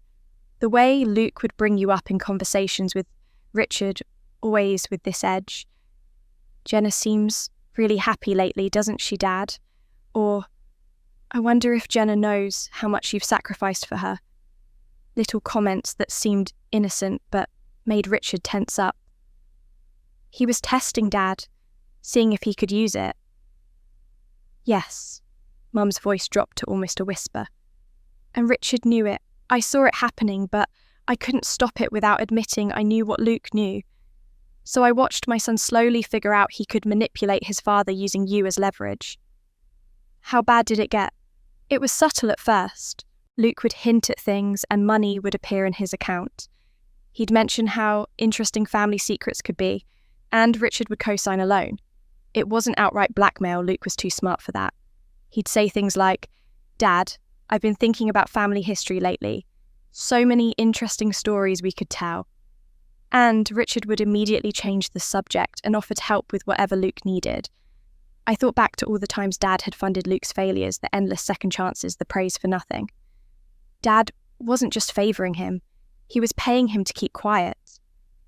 In a way, yes, and Luke knew exactly what he was doing. He'd corner me sometimes when Richard wasn't around and say things like, Mum, do you think Jenna would be upset if she knew the truth? I'd hate for her to find out the wrong way. Then he'd pause and add, Of course I'd never tell her. As long as everyone appreciates how much I'm protecting this family. The manipulation was breathtaking in its calculated cruelty. Luke hadn't just been the favoured son coasting on Dad's indulgence. He'd been actively extorting emotional and financial payment for his silence. And you never thought to tell me any of this. I wanted to so many times, especially as you got older, as I watched you try so hard to earn Richard's love and know it would never come. But I was terrified you'd hate me for lying your whole life, terrified the family would explode, terrified of losing you too. She was crying again, harder now. So I kept quiet and let you believe you were the problem. Let you think you weren't good enough, weren't trying hard enough, when the truth was that nothing you did would have ever been enough, because the issue was never about you. I sat there on my couch, surrounded by evidence of my stolen inheritance, holding the phone while my mother confessed to 35 years of cowardice disguised as peacekeeping. And the strangest thing was, I didn't feel the anger I expected. I felt clarity. "Mum, I need you to understand something," I said slowly. "I am not angry that Dad isn't my biological father. I'm actually relieved. It means the rejection I felt my entire life wasn't my fault. Wasn't because I was fundamentally unlovable or flawed. It was because he couldn't separate me from his own insecurity. Jenna, but I am angry that you let it happen, that you chose protecting his ego and Luke's comfort over protecting me, that you stood by while I was made invisible in my own family and told yourself it was for the greater good. I know, and I'm so sorry. I don't need them to be my family anymore." I continued, and even as I said it, I felt the truth of it settle into my bones. I don't need Dad's approval or Luke's acknowledgement. I don't even need their apology, honestly, because nothing they could say would undo 35 years. But I do have you, Mum, if you're willing to finally choose me over keeping the peace. If you're willing to tell the truth about what Dad did with Grandpa's will and how Luke has been manipulating all of us. She was silent for a long moment. I could hear her breathing, steadying herself. "I'll testify," she finally said. "If it comes to that, I'll tell the truth about everything. The will, the manipulation, all of it. You're right, I've been a coward for too long. I let fear control me and you paid the price. If I can't undo the past, at least I can help you get justice now." Something in my chest loosened. Not forgiveness exactly, but the beginning of something that might eventually become forgiveness. "Thank you, Mum." "Jenna, I need you to know something. David would have been so proud of you. He was brilliant and kind and thoughtful, just like you. You're not Richard's daughter, that's true. But you are David's daughter and mine and Thomas's granddaughter. You come from love, honey. Real love. Not the twisted obligation Richard offered, but genuine love." Tears were streaming down my face now, but they felt different from the tears I'd cried my whole life. These weren't tears of trying to be good enough or wondering what I'd done wrong. These were tears of grief for what I'd lost and never known. I'd had a father who would have loved me, a grandfather who did love me, a mother who was finally choosing me. "I have to go," I said, looking at the clock. "I have a meeting with my attorney in 20 minutes. Jenna, wait. Before you go." Mum's voice changed, becoming more urgent. "There's one more thing about Luke you need to know." My stomach tightened. "What?" "The reason he's so desperate right now, why he called you with that information. He's not just protecting Dad's secret, he's protecting himself." "What do you mean?" Mum took a shaky breath. "Luke is in serious trouble. Financial trouble. The kind with dangerous consequences." My blood ran cold. Then Mum said something that made my blood run cold. "There's one more thing about Luke." "What kind of trouble?" I asked, even though part of me already knew this was going to be bad. Mum's voice dropped even lower, like she was afraid someone might overhear despite being alone. "He's gambling, Jenna. Has been for years. Sports betting mostly, but also poker games. High-stakes ones with people who don't take kindly to IOUs. I sat back down on my couch, the folder of documents forgotten for a moment. "How much does he owe?" "I'm not entirely sure. He's been hiding it, but I found papers in his old room last week when I was looking for something else. Collection notices, threatening letters, one from someone who didn't even use a real name, just initials demanding $85,000 plus accumulated interest." Her voice shook. "Jenna, the letter said if he didn't pay within 60 days, there would be consequences for him and his family. $85,000. On top of everything else Luke had drained from this family, he'd also gotten himself into debt with people who made threats. When was the letter dated? November 15th, which means he has until mid-January. I finished. Less than 3 weeks from now. Your father doesn't know about this debt.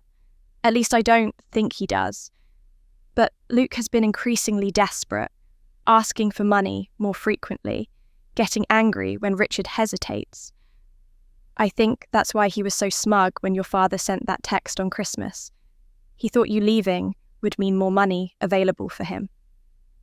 I thought about Luke's smile when he'd seen Dad's disownment text, the satisfaction in his expression. He hadn't been happy because I was hurting. He'd been happy because he thought my departure meant a bigger share of the family resources for himself. Except there were no resources. There was just my money flowing in, automatically keeping everything afloat while Luke drained it as fast as it arrived. Mum, how long has the gambling been going on? I'm not certain. Years, I think. I found receipts going back to when he was 22 or 23. Small amounts at first, betting on football games, basketball. But it escalated. I found bank statements showing cash withdrawals of thousands of dollars at a time, always from ATMs near casinos or card rooms. And Dad. He knew Luke gambled. He'd make comments about it, joke about Luke's expensive hobbies. But I don't think he knew how bad it was. And Luke was careful to frame every request for money as something else. Business investment, networking opportunities, emergency car repairs. Your father would hand it over, and I think part of him knew it wasn't going where Luke claimed, but he couldn't say no.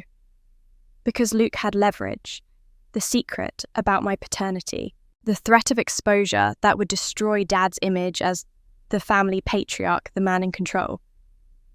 You said you found loan documents. Mum's breath hitched. Yes, 3 of them. Personal loans with predatory interest rates, the kind desperate people sign when real banks won't help them anymore. Luke forged your father's signature as co-signer on 2 of them, put the house up as collateral on one without Richard knowing. My grip tightened on the phone. When? The first was 4 years ago, $30,000. The second was 2 years ago, $45,000. Both times the loans started going into default within months, and suddenly your father would mention needing help with unexpected expenses. You'd send money and somehow the crisis would be averted. I'd saved the house twice, not knowing I was actually paying off Luke's gambling debts that he'd secured by fraudulently using Dad's name and the house I was supposed to inherit. The audacity of it was breathtaking. Mum, why are you telling me this now? Her voice cracked. Because I'm scared, Jenna. I've watched Luke get more and more desperate over the past few months. He's drinking more. His temper is shorter. He came to the house last week looking for your father's checkbook, claimed he needed to deposit something, but I think he was going to forge a check. When I wouldn't give it to him, he got angry in a way I've never seen before. Cold, calculating. He said, "You don't understand what's at stake here, Mum. What I'm protecting all of you from." He's not protecting anyone but himself. I know that now, but in the moment he scared me, really scared me, and when he called you earlier when he threatened to expose the secret about your paternity, I realized he's going to do whatever it takes to keep money flowing, including destroying you if he has to. I looked at the clock. 10 minutes until I needed to leave for the attorney's office. 10 minutes to process that my brother wasn't just a lazy opportunist, but a gambling addict who'd forged documents, used the family home as collateral without permission, and was now backed into a corner by people who made threats.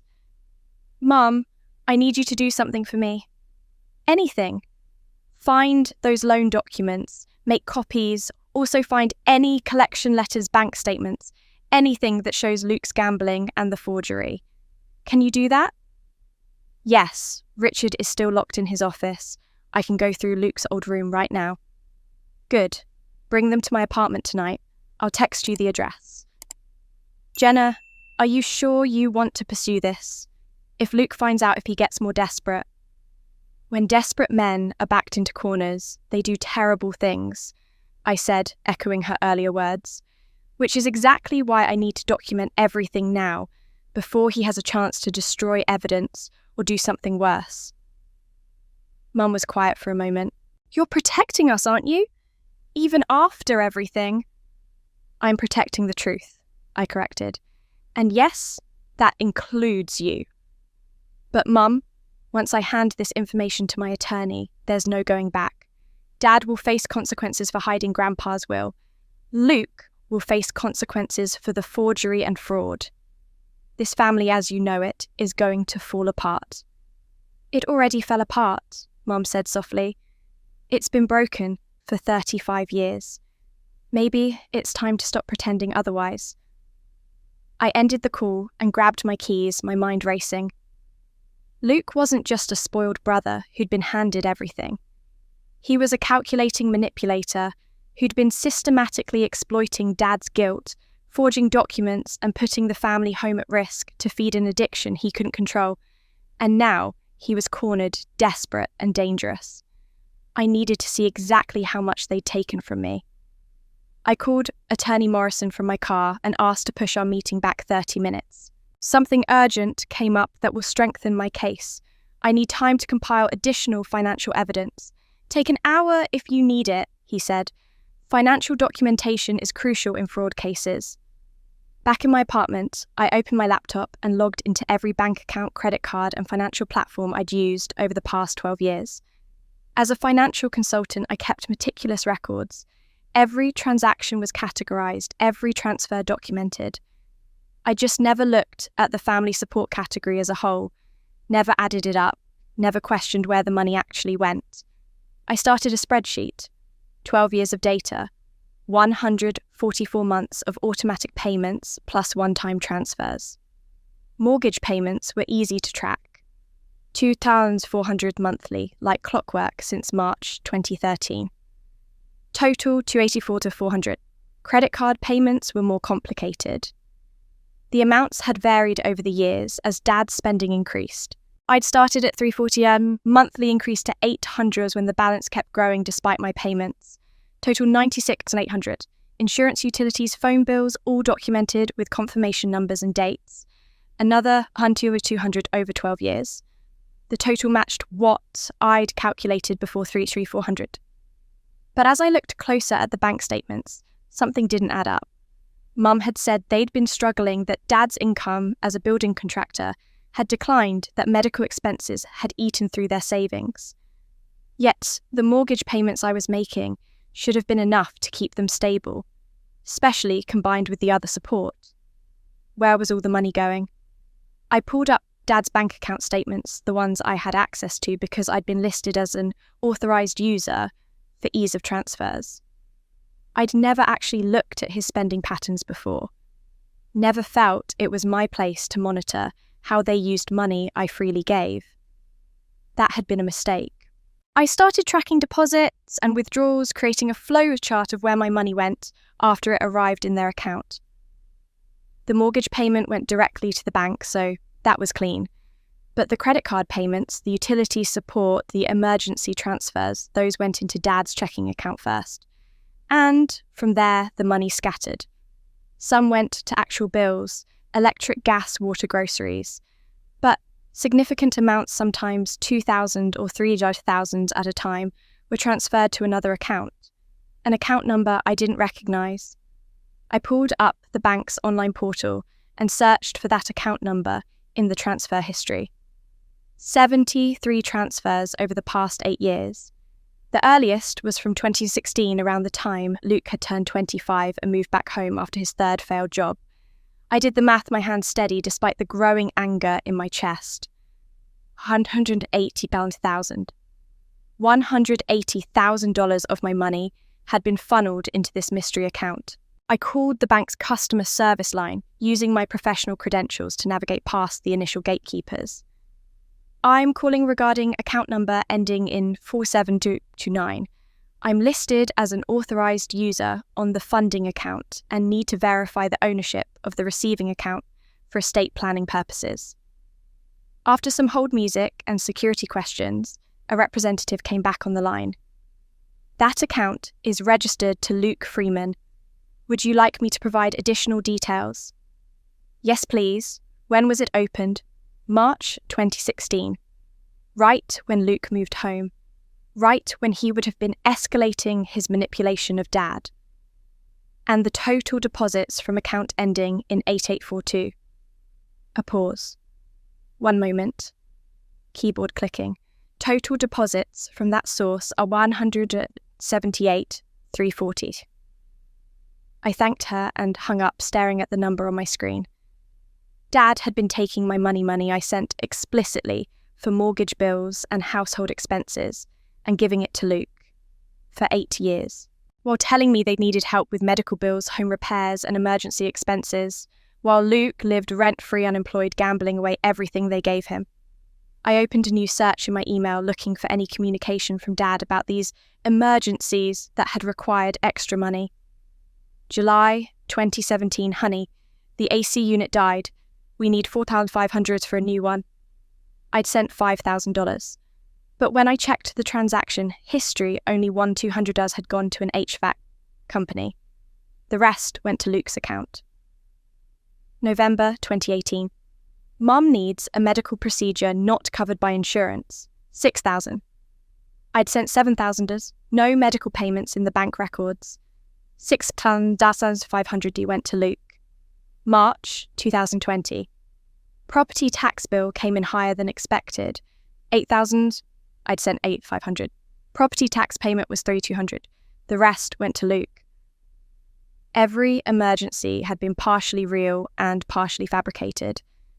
Just enough truth to make the request believable, padded with extra that Dad immediately funneled to my brother. My brother, who was using it to gamble, to lose, to dig himself deeper into debt with people who made threats. I created a new tab in my spreadsheet, diverted funds, listed every false or inflated emergency, documented the actual expense versus what I'd sent, calculated the difference. The evidence was damning, and it was all in writing, all documented, all traceable. I was about to close the laptop and head to my appointment when I noticed something else in the document folder. A PDF I'd saved years ago and forgotten about. The file name read Refinance 2015 Final. I opened it and my blood ran cold. Then, I found the refinance papers from 2015 and everything became clear. The PDF loaded slowly, page by page. It was a complete loan package from First National Bank, dated October 2015. I remembered this vaguely. Dad had mentioned something about refinancing to get a better interest rate. Had asked me to look over the documents since I understood financial things. I'd skimmed them, confirmed the rates were reasonable, and filed the PDF away. I'd never actually read them. Now, with fresh eyes and growing suspicion, I read every page. The first few pages were standard refinance documentation. The original mortgage from 1998, the remaining balance in 2015 of $187,000, the proposed new terms. Then I reached page 7, and my breath caught. Deed, transfer, and title amendment. The section explained that due to the applicant's recent credit issues and declined income verification, the bank required additional security for the refinanced loan. Specifically, they required adding a co-owner with established credit and verifiable income. That co-owner was listed as Jenna Marie Freeman. My hand started shaking as I read the next paragraph. The property, located at 428 Maple Street, shall be retitled to reflect joint ownership between Richard James Freeman and Jenna Marie Freeman with equal rights and responsibilities. This co-ownership is required as a condition of loan approval and shall remain in effect for the duration of the mortgage. I scrolled to the signature page. There was Dad's signature dated October 15th, 2015, and below it, supposedly, my signature dated the same day. I stared at that signature.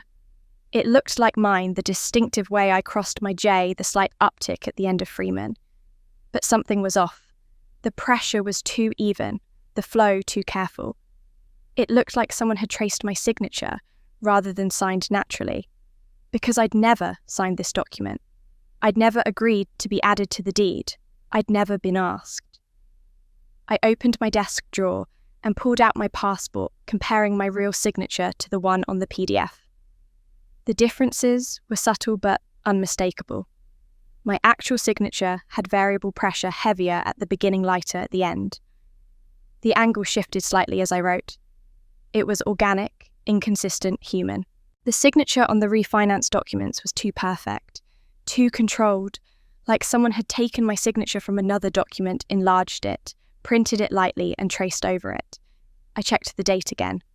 October 15th, 2015. I pulled up my email archives and searched for correspondence from that time. Found what I was looking for, an email from Dad, dated October the 10th, 2015. Jenna, can you review these refinance docs and let me know if the terms look good? Just want your professional opinion. The bank is waiting for my approval. He'd sent me a different PDF, a partial package showing only the loan terms, interest rates, and payment schedule. Nothing about the deed transfer. Nothing about me being added as co-owner. And I'd replied, "Looks good, Dad. Rates are fair for your credit bracket. You should move forward." That email had been his permission. My electronic agreement to something I hadn't actually agreed to use to justify a signature I'd never provided. I kept scrolling through the refinance package. Found 3 more places where my signature appeared. On the title transfer form, on the loan application as co-borrower, on a document certifying I understood my obligations as joint owner. I'd signed none of them. My phone alarm went off 5 minutes until I needed to leave for the attorney's office. I saved everything to a USB drive, printed the most damaging pages, and grabbed my folder of documents. Attorney Morrison's office was downtown, occupying the 3rd floor of a restored brick building. His receptionist led me to a conference room, where Morrison was waiting a man in his late 50s with grey hair and sharp eyes that probably missed nothing. "Ms. Freeman," he said, shaking my hand, "you mentioned you found additional evidence." I spread the documents across his conference table. Grandpa's will, the birthday letters, my financial records showing $383,400 was in support, the evidence of diverted funds to Luke, and finally the refinance package from 2015.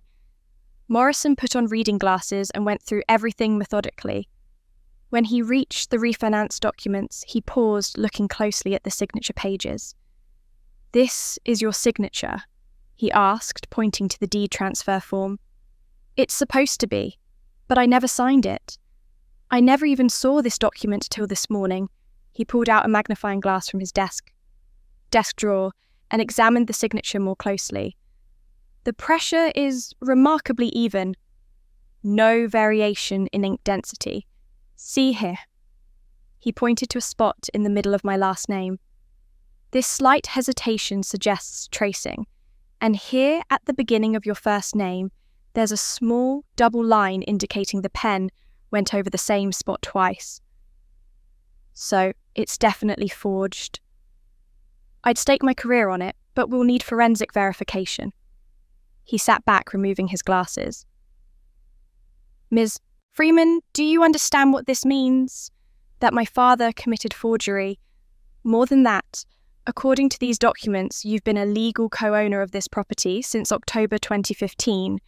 That's over 8 years. And according to your financial records, you've been making the mortgage payments, all of them, for that entire time." He pulled out a calculator and started working through numbers. "The refinanced loan was $187,000. Your monthly payment of $2,400 times 8 years is $230 of 400. That's more than the entire remaining balance after the down payment and equity from the original mortgage." He looked up at me, and I saw something like amazement in his expression. "Ms. Freeman, by equity contribution alone, you own approximately 78% of this property. Legally, it's more yours than your father's, and the forgery. That's not just civil fraud, that's a federal crime. Identity theft, falsifying mortgage documents. This could result in prison time. I sat down heavily in the conference chair. They've been living in my house. Yes, and based on Grandpa's will, you were supposed to inherit it anyway. So really, your father stole your property twice, once by hiding the will, once by forging your signature to make himself co-owner, when the bank required your good credit to save the house from foreclosure. The weight of it was staggering.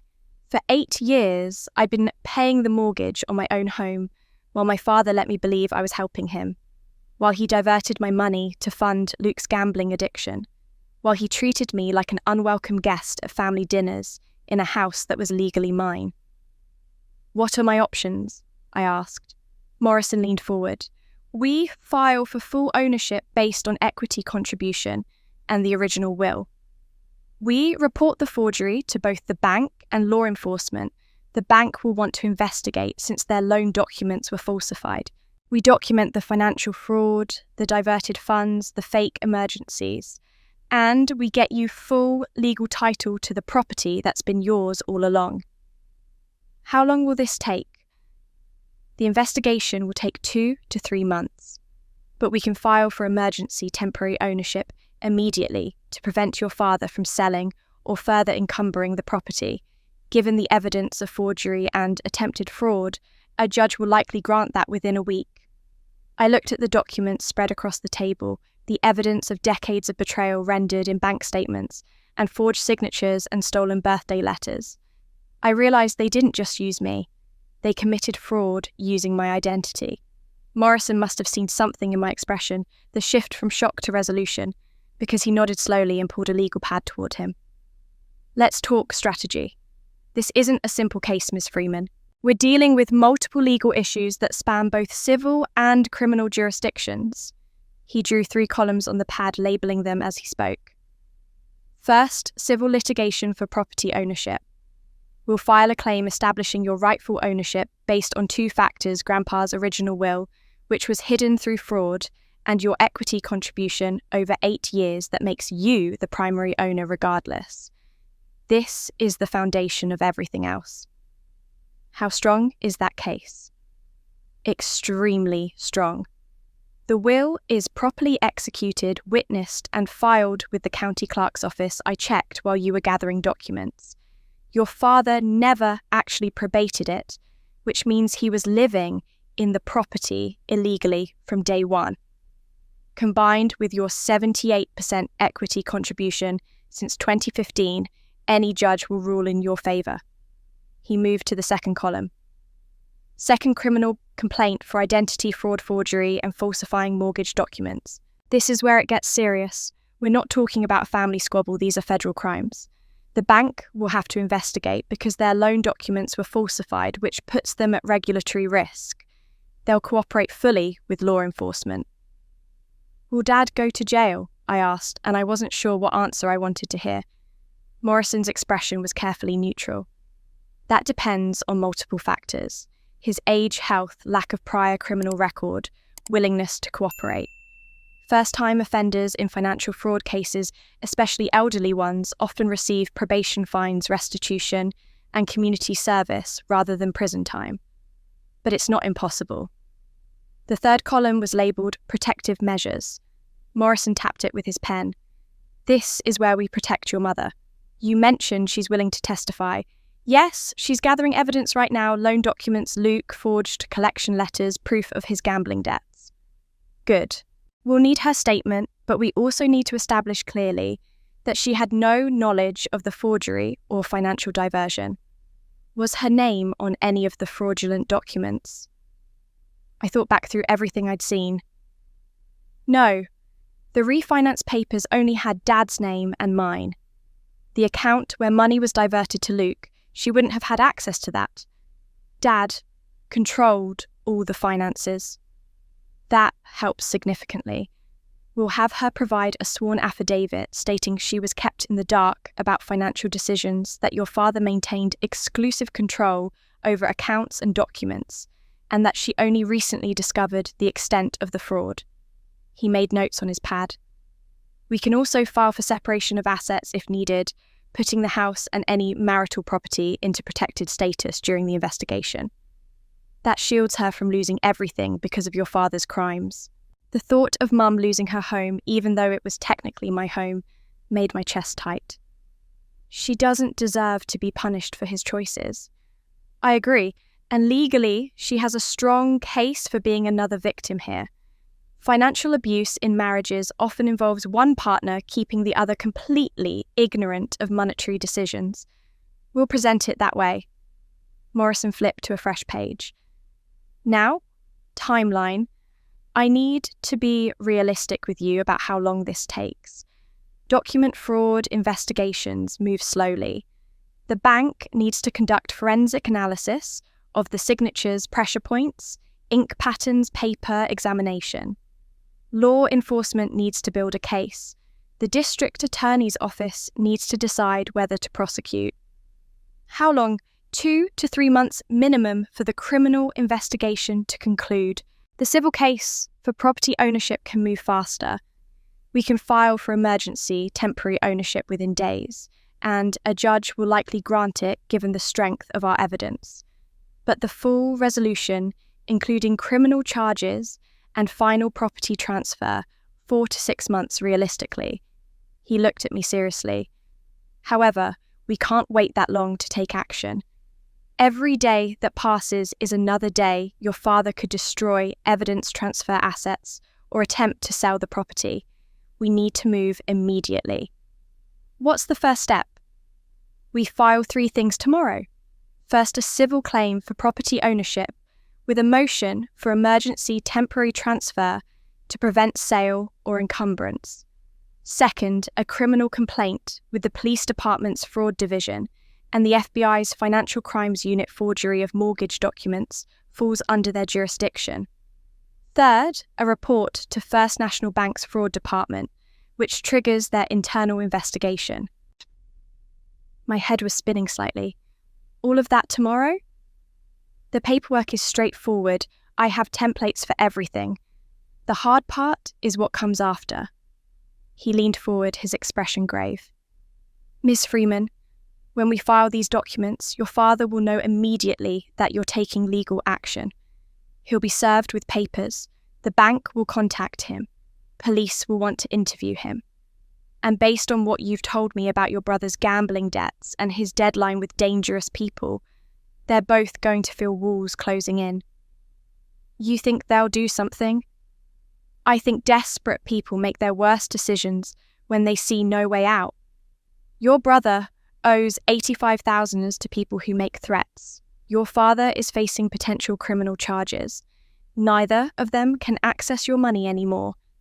That's a recipe for panic. He held my gaze. I need you to be prepared for the possibility that they'll try to contact you, threaten you, or do something unpredictable. Have you considered a restraining order? The thought hadn't even occurred to me. A restraining order against my own family. Except they weren't really my family, were they? Not in any way that mattered. Not yet, I said slowly. But if they make contact after the papers are served, I'll consider it. Morrison nodded. Fair enough. In the meantime, I want you to document everything. Every phone call, every text message, every email.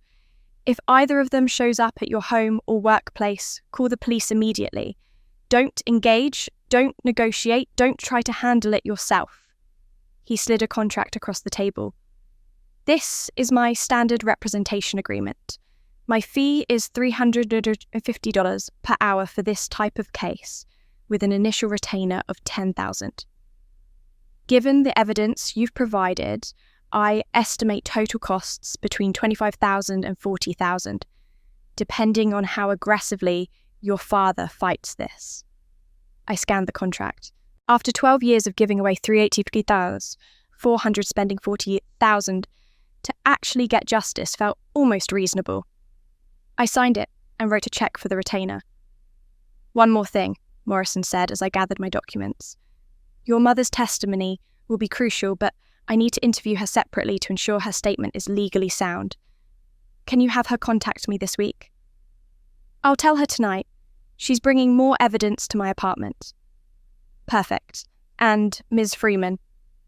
He walked me to the door of the conference room. What you're doing takes courage. A lot of people in your situation would walk away, write it off as family dysfunction, and try to move on. You're choosing to fight for what's right, what's legally yours, and what your grandfather wanted for you. That matters. I drove home with a folder full of documents, a USB drive with digital evidence, and a plan that would set everything in motion. That night, Mum arrived at my apartment with a shoebox full of papers, loan documents with forged signatures, collection letters addressed to Luke, bank statements showing his gambling losses. We sat at my kitchen table until midnight, organising everything, filling in gaps in the timeline, preparing her statement. She cried several times, but there was also something like relief in her face, the relief of finally telling the truth after decades of keeping quiet.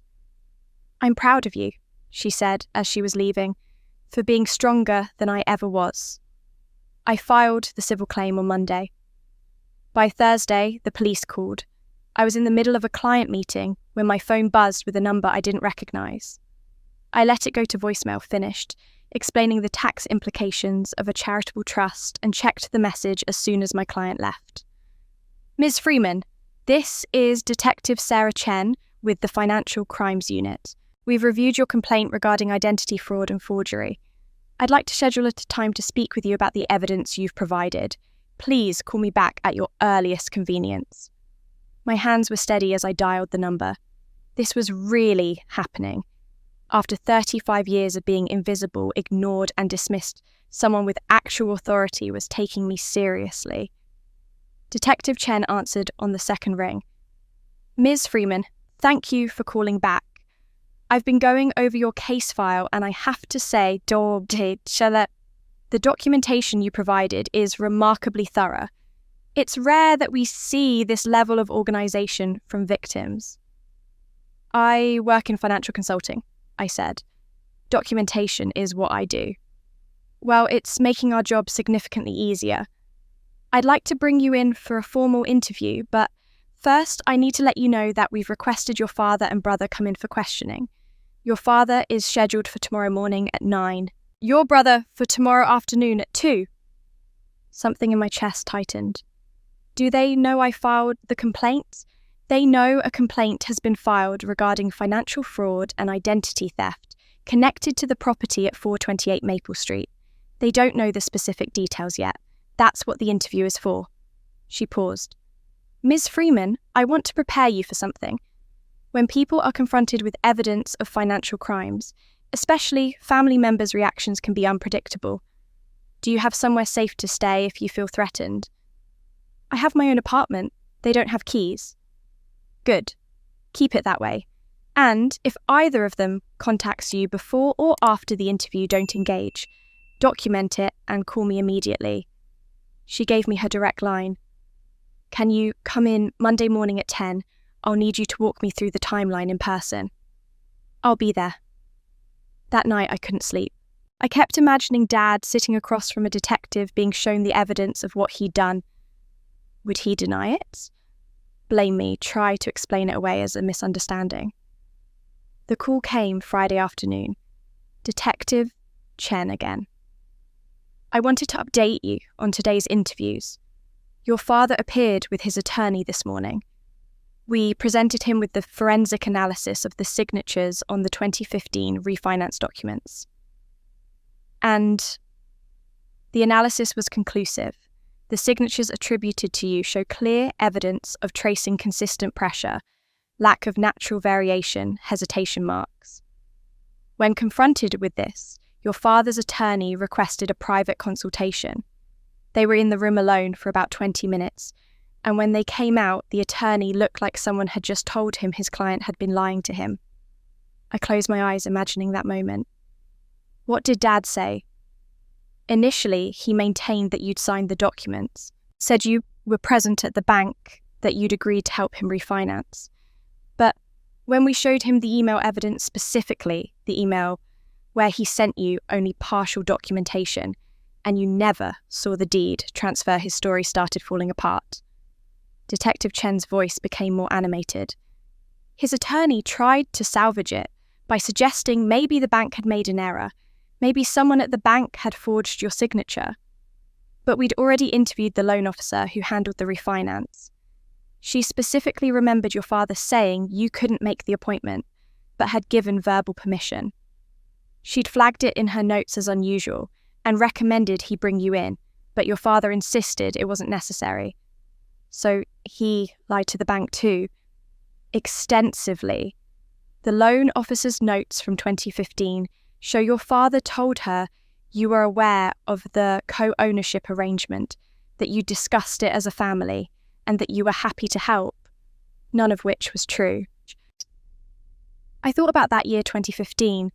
I'd been 31 working 60-hour weeks to build my client base. I'd sent Dad money without question whenever he asked because I was too busy to examine the details, too conditioned to helping to wonder if something was wrong. What happens next with Dad? His attorney is cooperating now. They've requested a follow-up meeting for next week. I suspect they're going to try to negotiate full confession in exchange for leniency. But that's not my decision. That's up to the district attorney's office. And Luke? Detective Chen's tone shifted slightly, becoming more satisfied. Your brother's interview was very interesting. He came in with swagger, Ms. Freeman, acted like this was an inconvenience, like he couldn't understand why we'd need to talk to him. That changed very quickly. She paused, and I could hear papers rustling. We showed him the bank records, the transfers from your father's account to his account, the timeline of your emergency payments that coincided with deposits into his account, the evidence of gambling losses at 3 different casinos. How did he react? He tried to say the money was gifts, that your father was helping him with legitimate business ventures. But when we pointed out that $80,000 over 8 years combined with the forged loan documents using your father's name as co-signer suggested a pattern of fraud, he got very quiet. Did he admit anything? Not directly, but he didn't deny it either. Just kept saying he needed to talk to a lawyer. We gave him that opportunity and he left. But Ms. Freeman, here's the thing, we also questioned him about the gambling debts, specifically about the collection letters your mother provided. My pulse quickened. What did he say? He got defensive, said his finances were his business. But when we explained that fraud and money laundering sometimes intersect, that people who owe money to dangerous individuals sometimes commit additional crimes to pay those debts, he realised we were building a much bigger case than he'd anticipated. I sat down on my couch processing this. Do you think he'll try to run? We flagged his passport. If he tries to leave the country, we'll know. But honestly, I don't think he has the resources to run.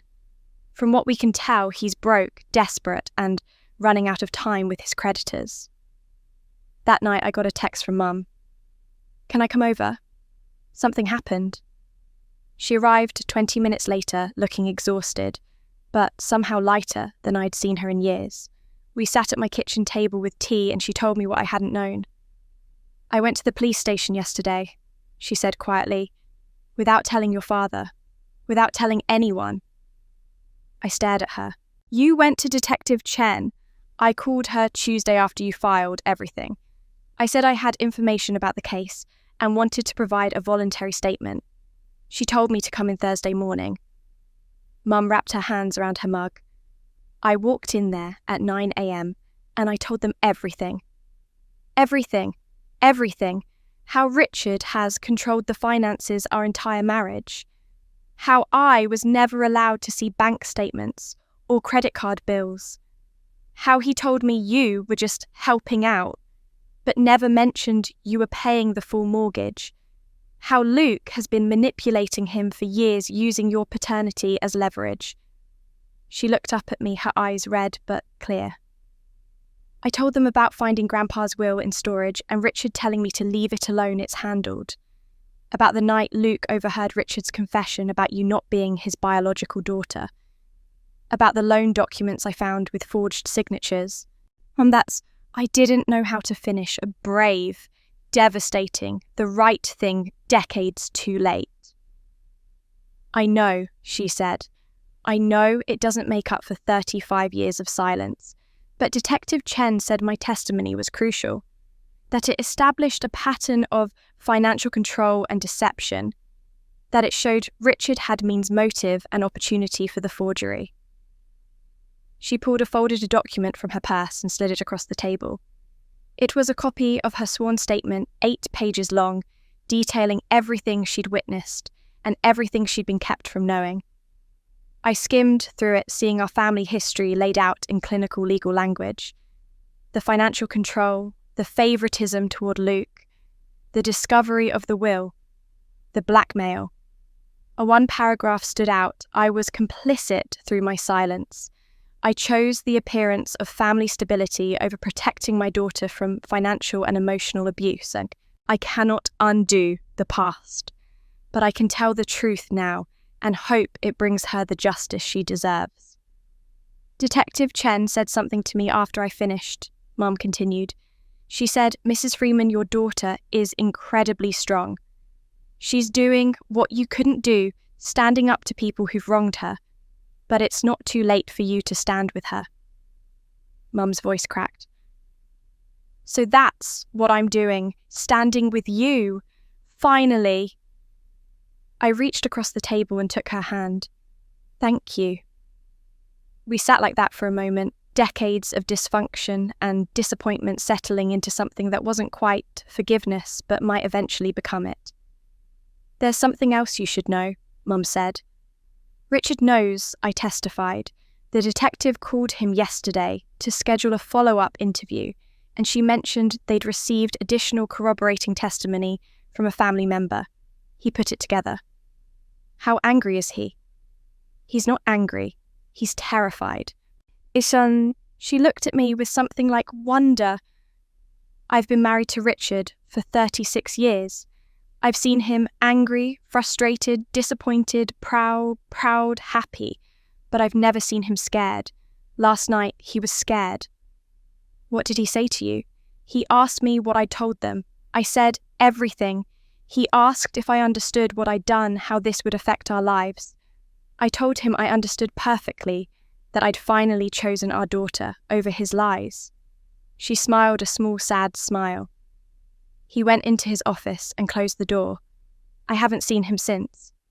My phone rang then. Detective Chen. I put it on speaker so Mum could hear. Ms. Freeman, I wanted to give you a heads up. We received your mother's testimony yesterday, and it's been invaluable. It corroborates everything you've alleged and provides additional context we didn't have. She's here with me now, I said. She just told me. Mrs. Freeman, I want you to know, your statement showed incredible courage. You're protecting your daughter the way you should have years ago. That matters in these cases. Juries respond to witnesses who acknowledge their mistakes and try to make things right. Mum's eyes filled with tears. Thank you, Detective. I also wanted to let you both know that the bank has completed their internal investigation. They've determined that Mr. Freeman did falsify mortgage documents and that Ms. Freeman's identity was used without her knowledge or consent. They're filing their own complaint with federal regulators, which strengthens the criminal case significantly. What does that mean for the timeline? I asked. The district attorney's office will review everything by the end of next week. Given the strength of the evidence, I expect charges to be filed within 2 weeks. Forgery, identity theft, fraud. Potentially conspiracy charges for your brother if we can prove he knew about and benefited from the forged documents. After we hung up, Mum stayed for another hour. We talked about logistics, where she'd stay if things got dangerous, how we'd communicate what came next. I'm moving out, she told me. I called my sister in Portland. She said I could stay with her while this plays out. I'm leaving Monday. You don't have to leave your home because of this. It stopped being my home years ago, Mum said firmly. It was never really Richard's home. It was supposed to be yours. And I refuse to live there while he faces consequences for stealing it from you. After she left, I sat in my quiet apartment and thought about Detective Chen's words. Your mother's statement showed incredible courage. She's protecting you the way she should have years ago. Better late than never, I supposed. The weekend passed in tense quiet. I heard nothing from Dad or Luke. No calls, no texts, no emails, just silence which somehow felt more ominous than confrontation would have. Monday morning, I had my formal interview with Detective Chen at the police station. I walked through the entire timeline, every payment, every emergency, every moment I'd been lied to. She recorded everything and took notes, asked clarifying questions. You've built an airtight case, she said when we finished. Everything you've documented, combined with your mother's testimony and the bank's forensic analysis, leaves very little room for your father to claim this was a misunderstanding. What about Luke? That's more complicated. He benefited from the fraud, but proving he knew it was fraud requires showing he knew your signature was forged. Right now, we have evidence he received diverted funds and that he manipulated your father emotionally. That might not be enough for conspiracy charges, but it's definitely enough to compel him to repay the money. I left the police station feeling drained, but purposeful. This was really happening. The invisible daughter was finally being seen by the law, by the system, by everyone who dismissed her for decades. That evening, Attorney Morrison called. I wanted to update you. The judge granted our motion for emergency temporary ownership. As of today, you have full legal control of the property at 428 Maple Street. Your father cannot sell it, refinance it, or modify it in any way without your written permission. When does he find out? He'll be served with the order tomorrow morning. He has 72 hours to provide you with all keys, security codes, and documentation related to the property. He's going to lose his mind. Probably, which is why I've already drafted a restraining order petition just in case. If he makes any threatening contact after being served, we file immediately. I thanked him and hung up, staring at my phone. Tomorrow, Dad would wake up and discover he no longer controlled the house he'd been living in illegally for 20 years. The house he'd forged documents to claim. The house he'd used my money to pay for while treating me like I didn't exist. But Dad backed into a corner, tried one desperate move. The call came at 2:47 p.m. on Tuesday, right as I was finishing a conference call with a client about estate tax strategies. The number had a local area code, but wasn't in my contacts. Is this Jenna Freeman? A woman's voice, professional and slightly uncertain. Yes, speaking. Ms. Freeman, my name is Patricia Walsh. I'm a real estate agent with Cornerstone Properties. I'm calling because I need to verify some information about a property listing at 428 Maple Street. My entire body went cold. What listing? Your father, Richard Freeman, contacted me yesterday requesting an urgent sale of the property. He said there were medical bills and that he needed to sell quickly, even below market value. He signed a listing agreement this morning. She paused. But when I pulled the title records to prepare the listing, I saw your name as co-owner. I need your signature to proceed with the sale. I stood up from my desk, my heart pounding. Ms. Walsh, my father does not have my permission to sell that property. In fact, as of yesterday, he doesn't have legal authority to make any decisions about that property at all. I'm sorry, but he told me this was a family decision, that everyone was in agreement. He lied. I kept my voice steady, professional, even though rage was building in my chest.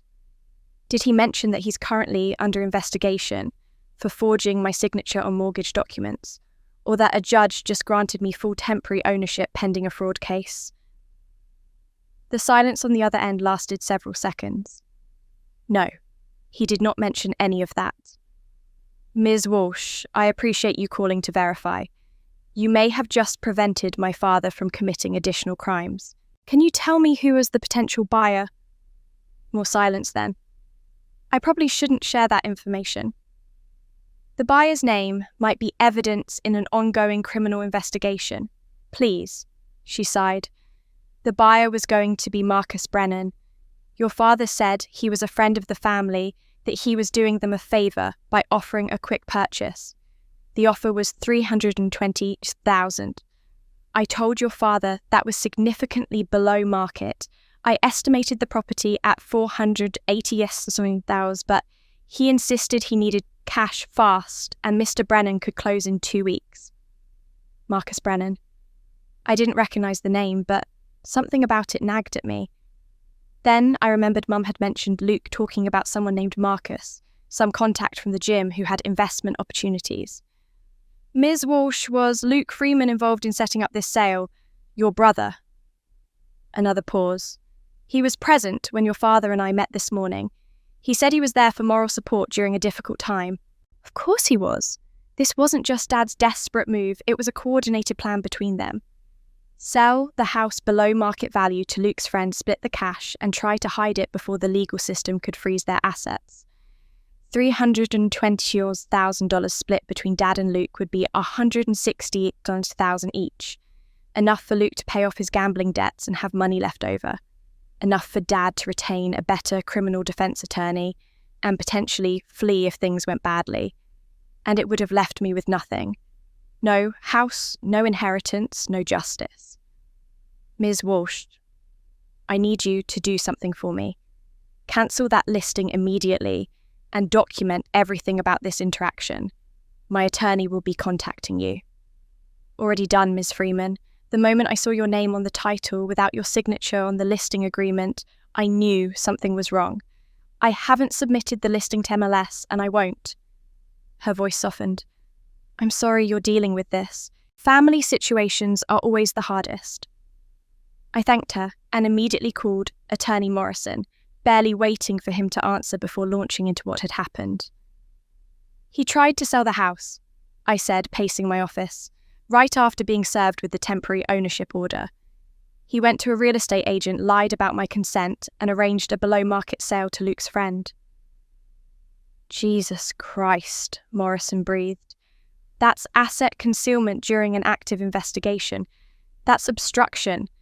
Ms. Freeman, your father just made his situation infinitely worse. What do we do?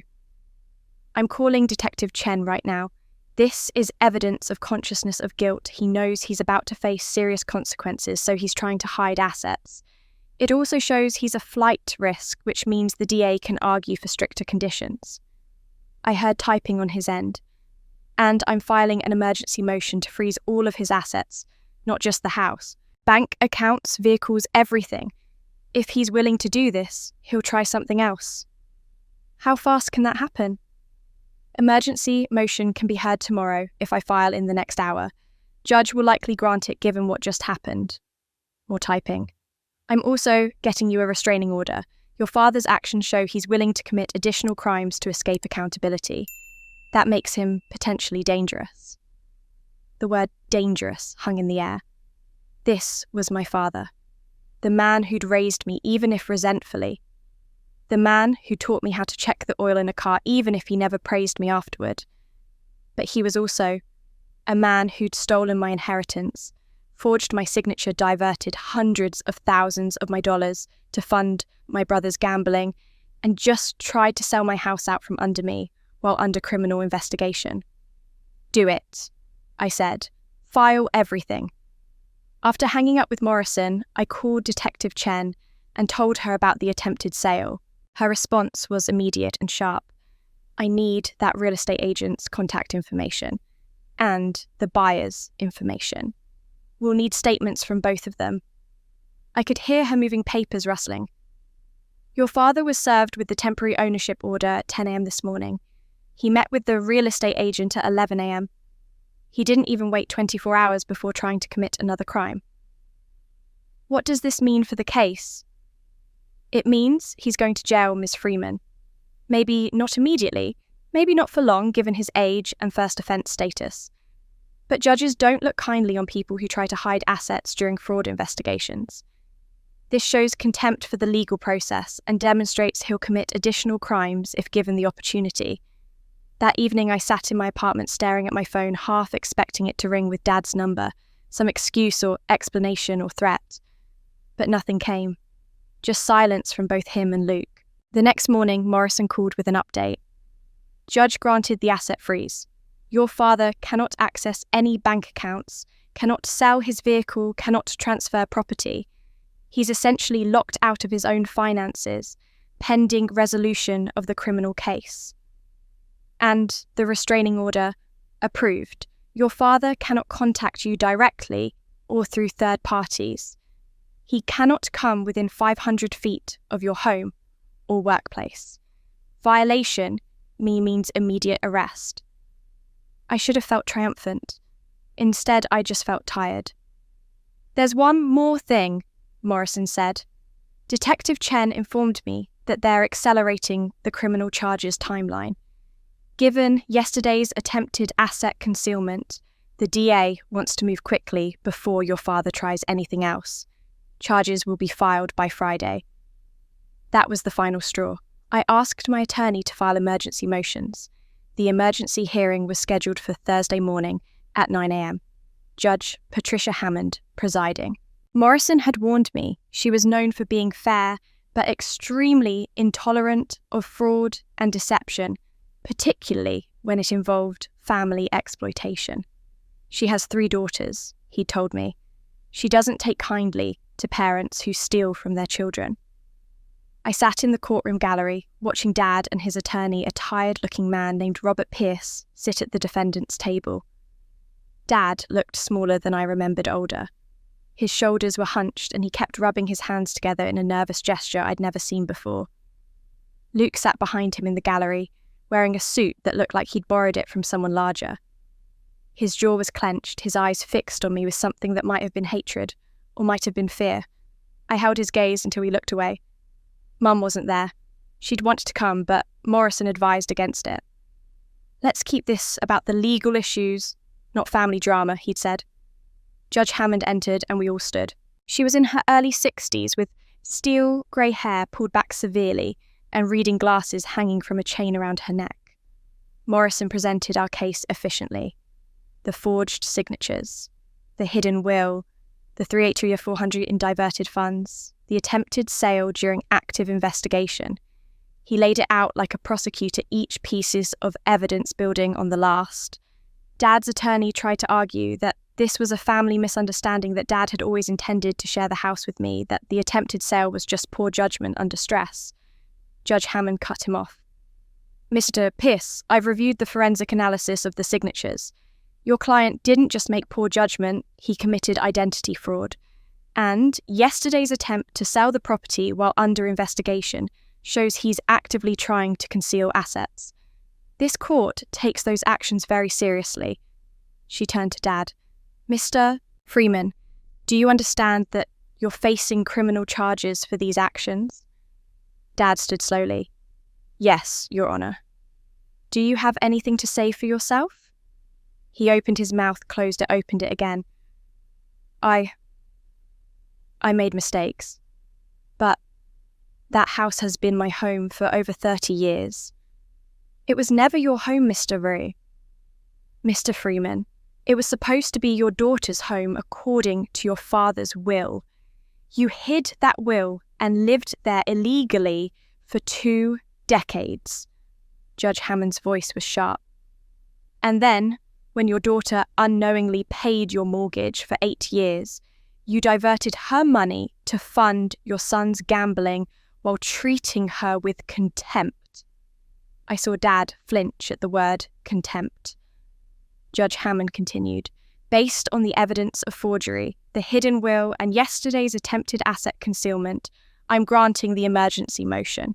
Effective immediately, full temporary ownership of 428 Maple Street transfers to Jenna Marie Freeman, pending resolution of criminal charges, and final property determination. She looked at Dad directly. You have 48 hours to vacate the property. You may take personal belongings and clothing, but nothing of significant value. A sheriff's deputy will supervise the move out to ensure compliance. Violation of this order will result in immediate arrest. Your Honor, please. Dad's attorney stood. My client is 67 years old. Where is he supposed to go on 48 hours' notice? That's not this court's concern, Mr. Pierce. Your client should have considered his housing situation before committing fraud. She banged her gavel. Order is granted. Next case. I walked out of that courtroom with Morrison beside me, and for the first time in weeks, I felt like I could breathe fully. We did it, Morrison said quietly. You own your house. My house. The words felt surreal. Friday morning, I drove to 428 Maple Street for the move out. A sheriff's deputy named Martinez was already there, his patrol car parked in the driveway. Neighbours were watching from porches and windows, small-town drama at its finest. Dad had packed his belongings into boxes stacked in the garage. Martinez was checking each one, making sure nothing valuable was being removed. Furniture, appliances, anything permanently installed stayed with the house. Luke arrived while I was standing in the yard pulling up in his beat-up Honda, with the check engine light probably permanently illuminated. He got out and walked straight up to Martinez, ignoring me completely. This is ridiculous. You can't just kick people out of their home. Martinez looked at him calmly. I'm enforcing a court order, sir. If you're not here to help your father move, I'm going to have to ask you to leave. That's my family home. Luke's voice rose and several neighbours turned to look. She's just trying to steal everything for herself. According to these documents, then it never was, Martinez said, tapping the court order in his hand. The house was supposed to go to Ms. Freeman 20 years ago. Your father prevented that through fraud. Now she's getting what was always rightfully hers. Luke turned to me, then his face red. You're really going to do this? Throw your own father out on the street? I met his eyes, surprised by how calm I felt. He disowned me on Christmas. Remember, you were there. You saw the text and smiled. That's not he didn't mean. He meant exactly what he said. And you've been stealing from me for 8 years, using my money to fund your gambling while convincing Dad you were protecting some family secret. I stepped closer and Luke actually backed up. You're broke, desperate and scared, but that's not my problem anymore. Dad came out then, carrying a box labelled office supplies. Verás. He looked at me, and for a moment something passed between us.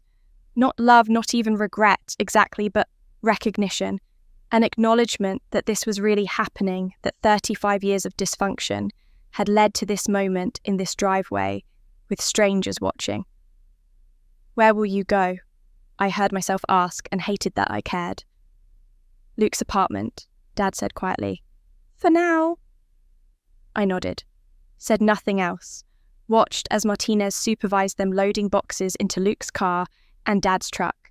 It took 3 hours. The neighbours eventually got bored and went inside, but I saw curtains moving faces in windows. By tomorrow, everyone in town would know that Richard Freeman had been caught committing fraud against his own daughter. When they were done, Martinez handed me a set of keys. House is yours, Ms. Freeman. Locks have been changed per the court order. Your father's keys won't work anymore. I held those keys in my hand, feeling their weight. My house, my inheritance, the thing Grandpa had wanted me to have that Dad had stolen, that I'd unknowingly paid for. Dad and Luke drove away without saying goodbye. I watched their vehicles disappear down Maple Street, past the neighbours who'd known us for decades, past the oak tree I'd climbed as a child, past the mailbox that still said Freeman, even though only one Freeman would be living here now. I thought it was over. But Luke doesn't surrender easily. I'd been home for 3 hours when the pounding started. Heavy, aggressive fist on door pounding that echoed through my quiet apartment building at 11:07 p.m. Jenna, open the door. I know you're in there. Luke's voice slurred and loud enough that I could hear Mrs. Patterson's door open down the hall, her concerned, is everything all right? I grabbed my phone, opened the recording app, and approached the door without unlocking it. Through the peephole, I could see Luke swaying slightly, his face flushed in the harsh hallway light. "Luke, go home. You're drunk." "I'm not drunk," he shouted, proving he was definitely drunk. "You think you can just take everything, kick us out, destroy this family?" "The restraining order is against Dad, not you," I said calmly, still recording. "But if you don't leave, I'm calling the police." "You owe us." Another pound on the door. "We raised you, fed you, gave you a family when your real dad was too dead to do it himself." Something about hearing him weaponize David's death, a man I'd never known who died before I was born, made my hand tighten on the phone. "I don't owe you anything, Luke. You stole from me for years. You manipulated Dad, you took my money, and you gambled it away. This conversation is over." "The hell it is." He pounded again harder. "That house was supposed to save me. You knew I had debts. You knew, and you just—" "I knew nothing," I interrupted. "Because you and Dad made sure I never knew. You kept me in the dark while bleeding me dry. We gave you purpose." Luke's voice cracked. "You were useful for once, doing something that mattered instead of just pushing papers and acting like you're better than everyone." There it was, the resentment I'd always sensed but never heard him articulate. To Luke, my success wasn't achievement, it was arrogance. My financial stability wasn't the result of hard work. It was some unearned privilege that should have been shared with him. Mrs. Patterson appeared in my peephole view standing behind Luke. "Young man, you need to leave. You're disturbing the entire floor." "Mind your own business, lady," Luke snapped at her. That was enough. I opened the door just wide enough that Luke couldn't push through with my phone still recording. "Luke, leave now or I'm calling 911. He tried to push the door open wider, his hand on the frame. "We need to talk about this. You can't just—" I stepped back and dialed 911, keeping my voice level. "Yes, my brother is intoxicated and trying to force entry to my apartment. I've asked him to leave, and he's refusing. I need police assistance." Luke's eyes widened as he realized I wasn't bluffing. "Are you serious right now? You're calling the cops on your own brother?" "I'm calling the cops on someone who's drunk, aggressive, and refusing to leave when asked." I gave the dispatcher my address. "Yes, I'll stay on the line." Mrs. Patterson had her phone out too, recording Luke from behind. "I'm a witness," she said firmly. "I saw and heard everything." Some of the bravado drained from Luke's face. "Jenna, come on. Don't do this. We're family." Family doesn't steal from each other. Family doesn't show up drunk at 11 p.m. making threats. "I didn't threaten you." His voice rose again. "I just want to talk." "By pounding on my door and trying to force your way in." I shook my head. "This is exactly why you're in this situation, Luke. You think volume and aggression equal right. They don't." The police arrived in under 5 minutes, the advantage of living in a quiet, suburban apartment complex, where nothing interesting usually happened. 2 officers, one older with grey hair, one younger who looked barely 30. The older officer, whose name tag read Kowalski, took in the scene immediately. "What's going on here?"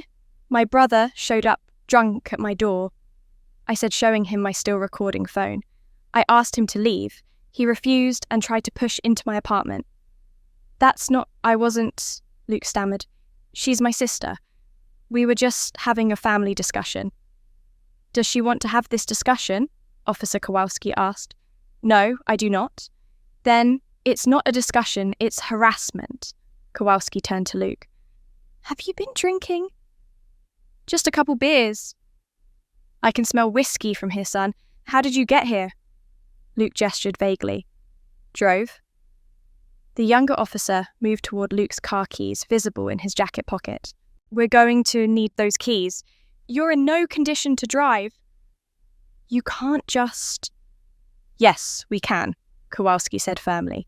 "Here's what's going to happen. You're going to leave this building right now. You're not going to contact Ms. Freeman again. If you do, you will be arrested for harassment. Do you understand? This is ridiculous. She's the one who— Do you understand? Kowalski's voice hardened.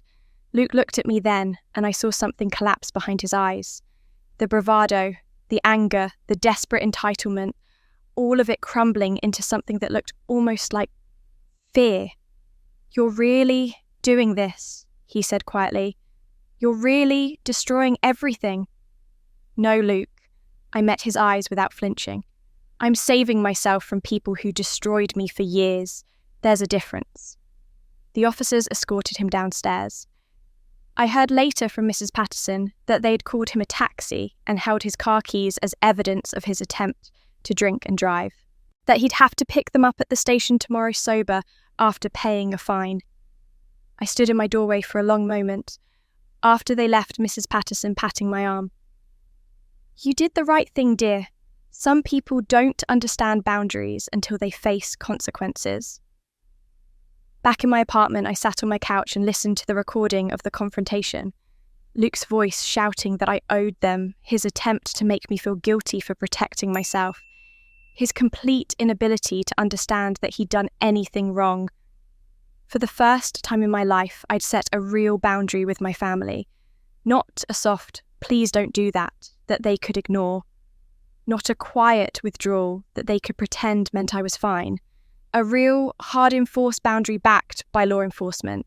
And I'd done it without apologising, without softening it with explanations or reassurances, without making myself smaller so they could feel bigger. I should have felt guilty. 35 years of conditioning told me I should feel terrible for calling the police on my own brother for choosing my safety over family peace. Instead, I felt free. 3 weeks later, I received the call from the district attorney. "Ms. Freeman, this is Assistant District Attorney Michael Torres. I wanted to inform you that we've reached a plea agreement with your father's attorney." I was at my desk, staring at a client portfolio, but the numbers had stopped at making sense the moment my phone rang. I'd been waiting for this call, dreading it and needing it in equal measure. "What kind of agreement?" "Your father has agreed to plead guilty to identity fraud and forgery of financial documents. In exchange, we're recommending a sentence that takes into account his age, health, lack of criminal history, and cooperation with the investigation." "What does that mean exactly?" Torres's voice was professional but not unkind. 2 years probation with strict conditions, 200 hours of community service, $50,000 in restitution to you for legal fees and documented damages, and a 5-year ban from managing anyone else's finances or serving as power of attorney. No jail time. No jail time. Part of me had known this would be the outcome. Morrison had prepared me for it. Dad was 67, had no pride. Mariah's had cooperated once caught. The system wasn't designed to imprison elderly first-time offenders who showed remorse, but the other part of me, the part that had been invisible and exploited for 35 years, wanted more. "When is sentencing?" "Next Tuesday at 2 p.m. You have the right to make a victim impact statement if you'd like." "I'll be there." The civil case resolved faster. Judge Hammond reviewed Attorney Morrison's brief, the forensic evidence and the plea agreement, and ruled from the bench without requiring a full hearing. Based on the equity contribution of 78% over 8 years, the fraudulent deed transfer, and the defendant's guilty plea to forgery, this court finds that Jenna Marie Freeman is the rightful 100% owner of the property at 428 Maple Street. Richard Freeman's interest, calculated at 22% based on initial down payment and equity from 1998-2015, is valued at $105,600. However, given the fraudulent obtaining of that interest and the costs imposed on Ms. Freeman, the court reduces this to $15,000 payable within 60 days. $15,000, less than I'd sent them in a single year of support, less than Dad had diverted to Luke in 6 months. It felt right. The civil judgment against Luke came through the same week. Judge Hammond's order was precise and unforgiving. Luke Freeman is hereby ordered to repay £180,000 plus interest to Jenna Freeman over a period of 10 years, with monthly payments of £1,800. Failure to pay will result in wage garnishment. If Mr. Freeman declares bankruptcy, this debt is non-dischargeable due to fraud. Morrison told me not to expect consistent payments. Men like your brother don't suddenly develop financial responsibility because a judge orders it, but at least the garnishment gives you recourse. I didn't care about the money anymore, not really. I cared that there was a record, a legal document that said this happened. He took this. He must pay it back. Tuesday arrived cold and grey. The sentencing hearing was in the same courtroom where Judge Hammond had granted my emergency ownership. This time, both Dad and Luke were present, sitting on opposite sides of the gallery as if they couldn't bear to be near each other. Mum had flown back from Portland. She sat beside me, her hand finding mine as Judge Hammond entered. Dad stood when his name was called, his attorney Pierce beside him. He looked older than he had 3 weeks ago, more frail. His hand shook slightly as he held them in front of him. Mr. Freeman, Judge Hammond began, you've pleaded guilty to identity fraud and forgery. Before I impose sentence, do you have anything to say? Dad cleared his throat. Your Honour, I want to say I'm sorry. To the court and to my daughter. I made terrible choices. I let pride and fear control me, and I hurt someone who never deserved it. His voice cracked and I saw tears on his cheeks. Real tears, not performative ones. I don't expect forgiveness, he continued. I don't expect understanding. I just want her to know that she was right to do this, that she deserves everything she's fighting for, and that I'm ashamed of the father I was. Judge Hammond waited until he finished, then spoke in a voice that carried through the courtroom.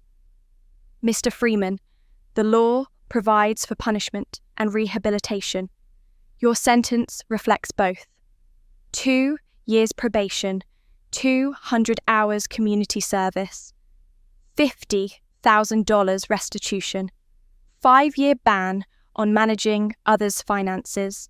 She paused, looking at him directly. But I want you to understand something. The legal punishment is the minimum of what you deserve. You stole from the daughter who loved you most. You forged her name.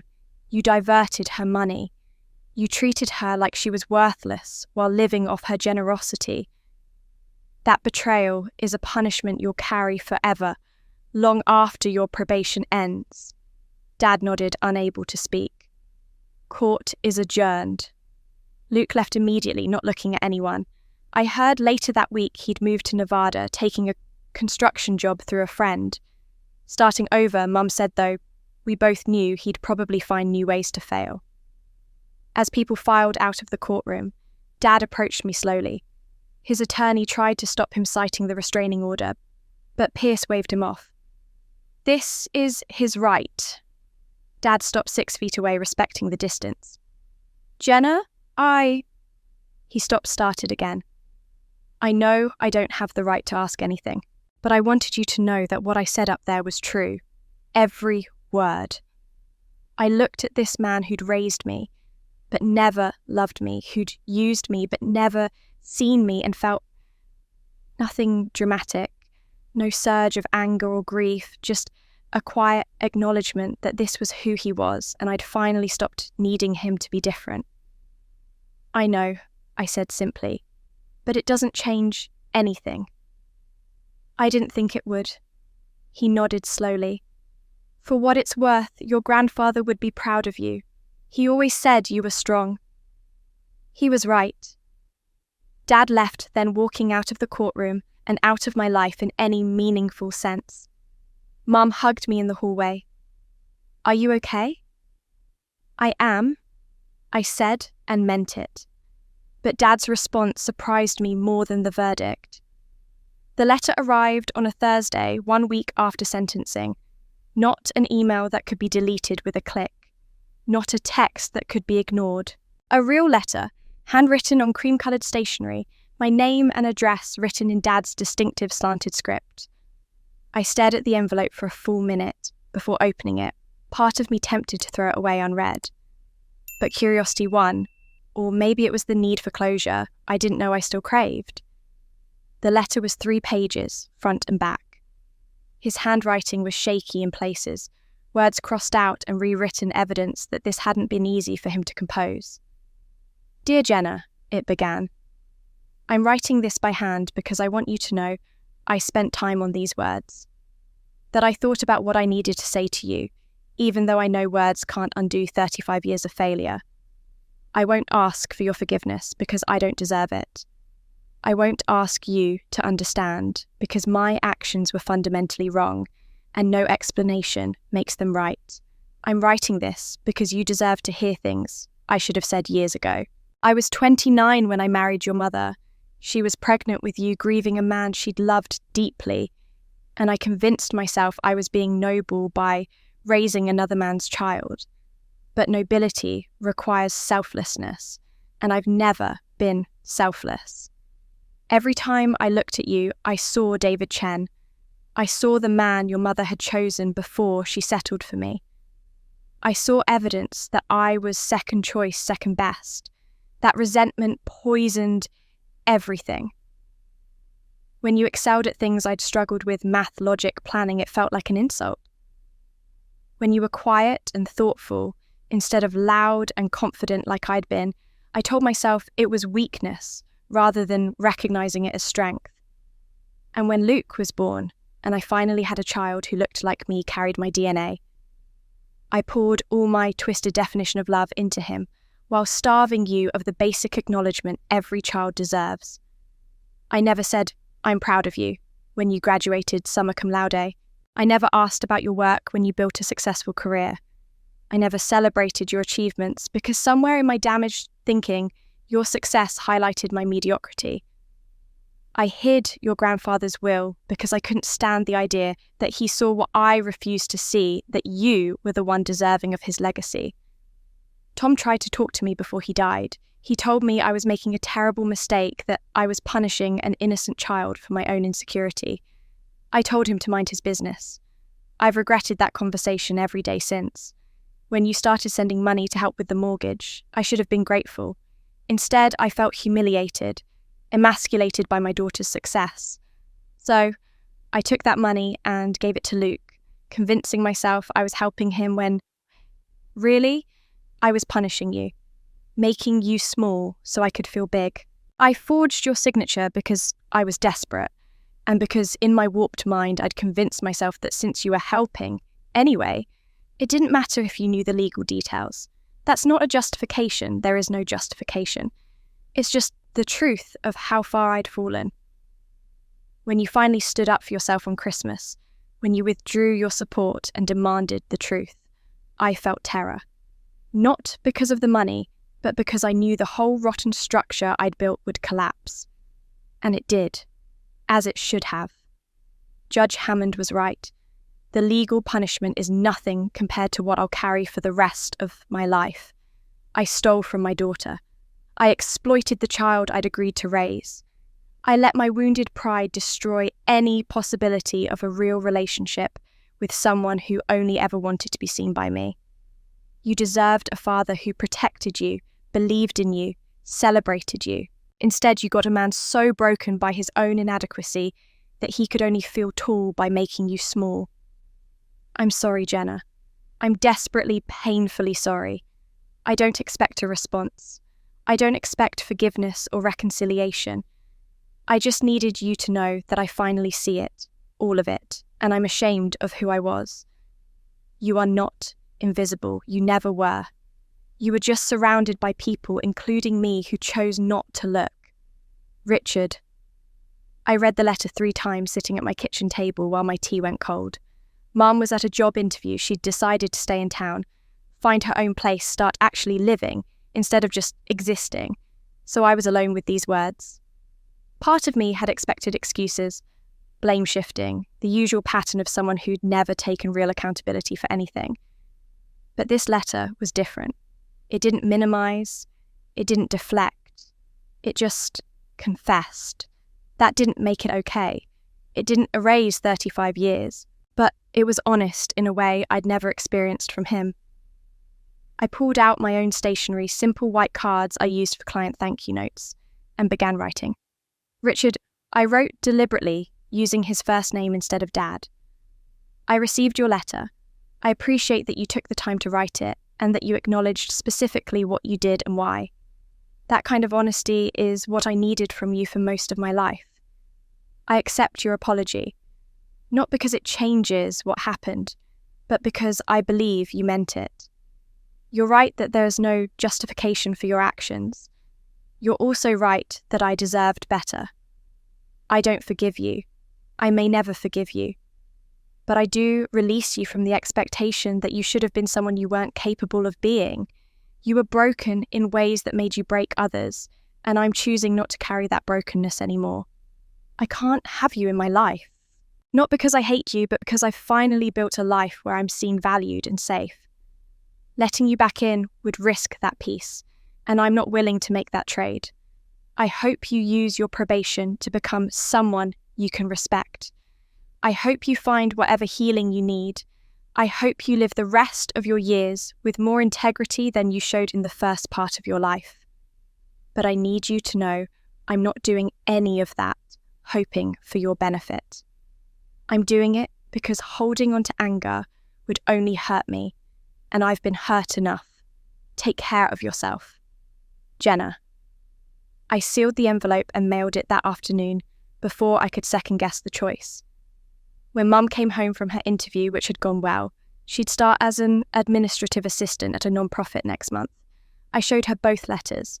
She read them slowly, tears streaming down her face by the end. He finally said it, she whispered. Everything I wished he'd said to you for 35 years. It doesn't change anything, I said. I know, but still. She looked at my letter at the careful way I'd drawn boundaries while refusing to be cruel. You're showing him more grace than he showed you. That's real strength, Jenna. Later that night, alone in my apartment, I cried.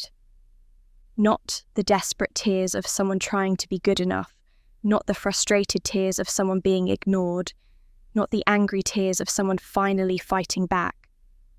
I cried because I was free. Free from needing his approval. Free from measuring my worth by his acknowledgement. Free from the girl who'd spent 35 years trying to become visible to someone who'd chosen not to see her. The tears were relief, release, the end of a story I'd been trapped in since birth. When they stopped, I felt lighter, clearer, ready for whatever came next. I owned a house now, my grandfather's house. The house that was supposed to have been my sanctuary, my foundation, my inheritance, all along. As for the house, I knew exactly what it needed to become. I'd been at 428 Maple Street every day for the past week, measuring rooms, assessing repairs, imagining what it would look like once I transformed it into the space I'd been envisioning. A place where other women could find the resources and support I'd never had. A place where financial exploitation would be met with education and empowerment. The house was in better shape than I'd expected. Dad had maintained it adequately, probably because he knew any major problems would have fallen to me to fund. The roof was solid, the foundation was sound. The bones were good, just like Grandpa had built them. I was upstairs measuring the second-floor hallway when I noticed something odd. The ceiling, near the far end, where it met the wall, had paint that was peeling worse than the rest of the house. Not water damage, the texture was wrong for that.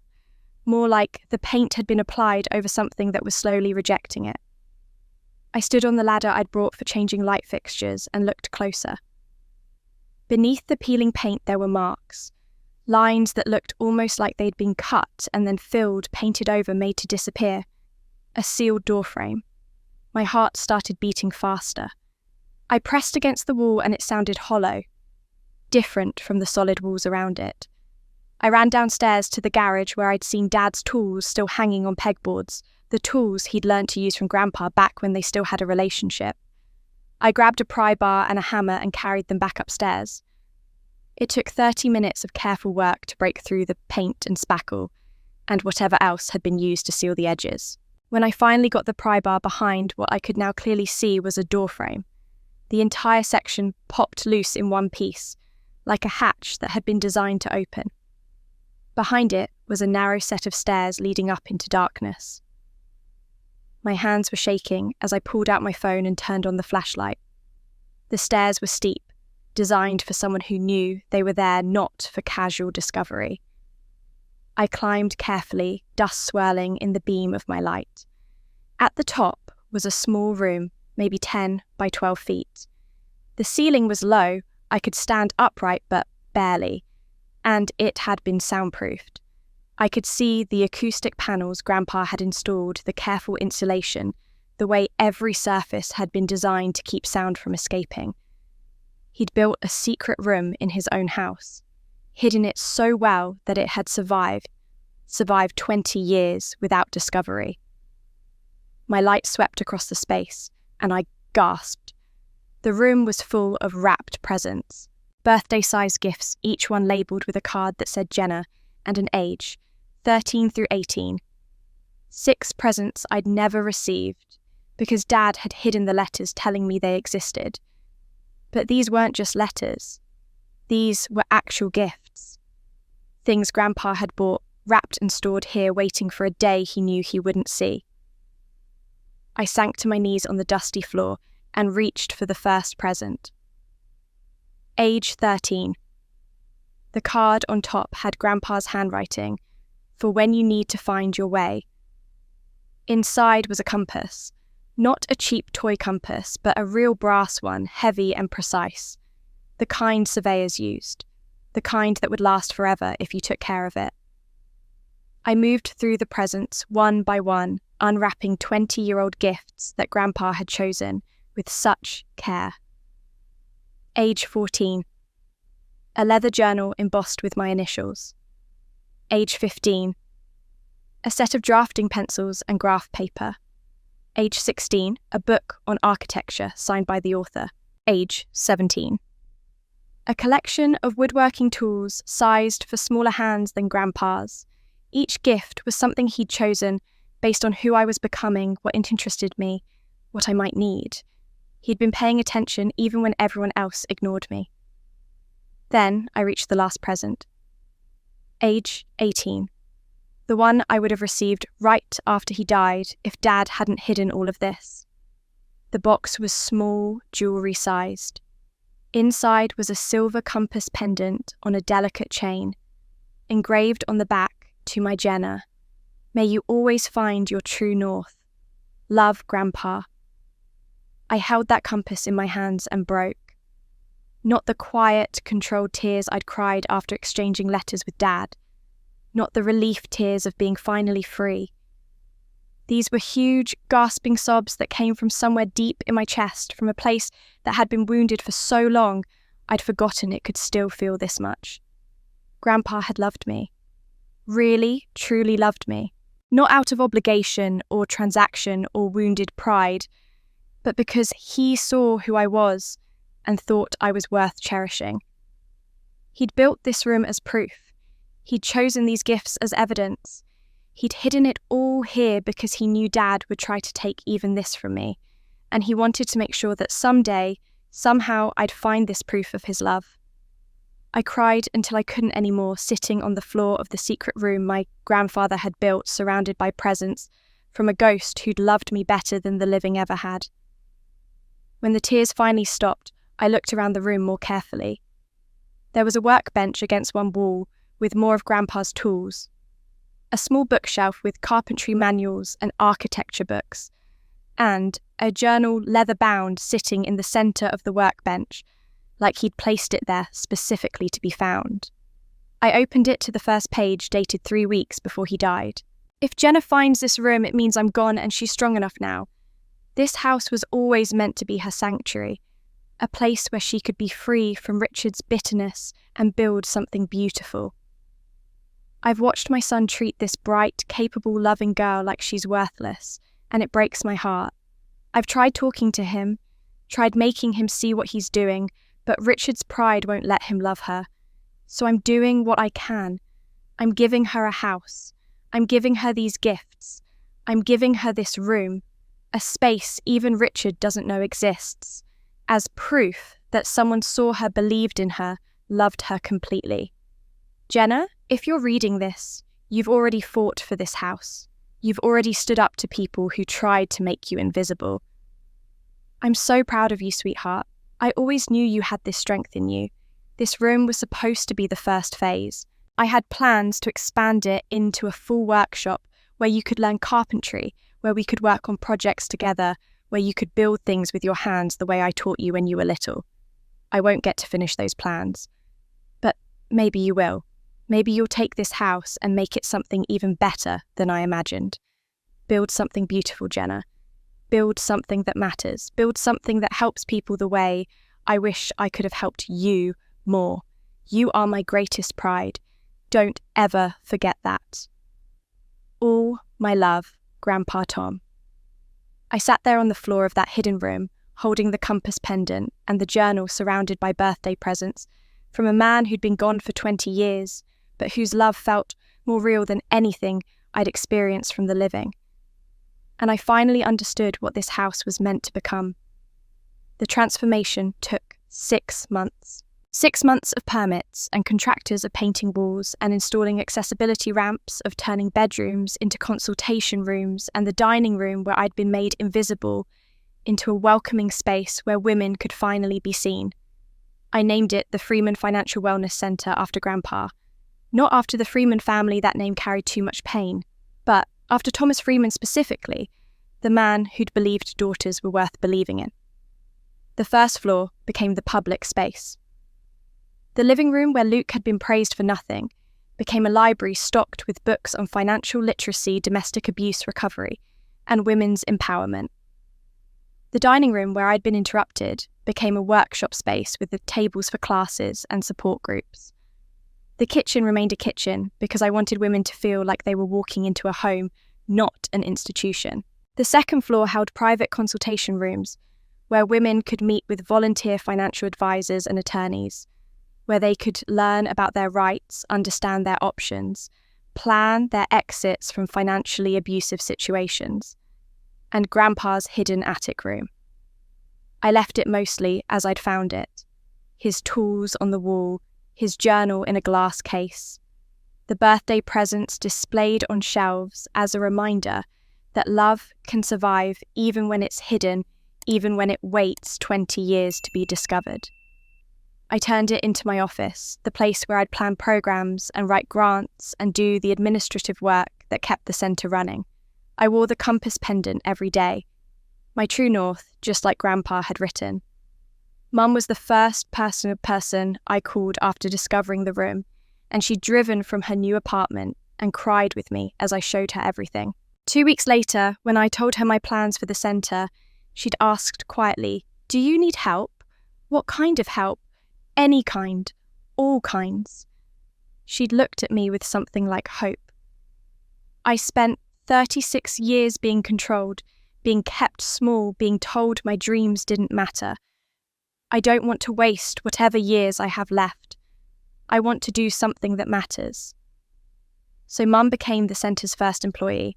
She ran support groups for women, leaving financially abusive marriages, teaching them what she'd learned too late: how to recognise the warning signs, how to protect themselves, how to build lives based on independence rather than fear. And twice a week, she taught flower arrangement classes that dream Dad had crushed decades ago, now blooming in a room full of women learning to tend their own growth. Watching Mom teach those classes, seeing her smile genuinely for the first time in years, was almost as healing as discovering Grandpa's room. The centre opened on a Saturday in late August.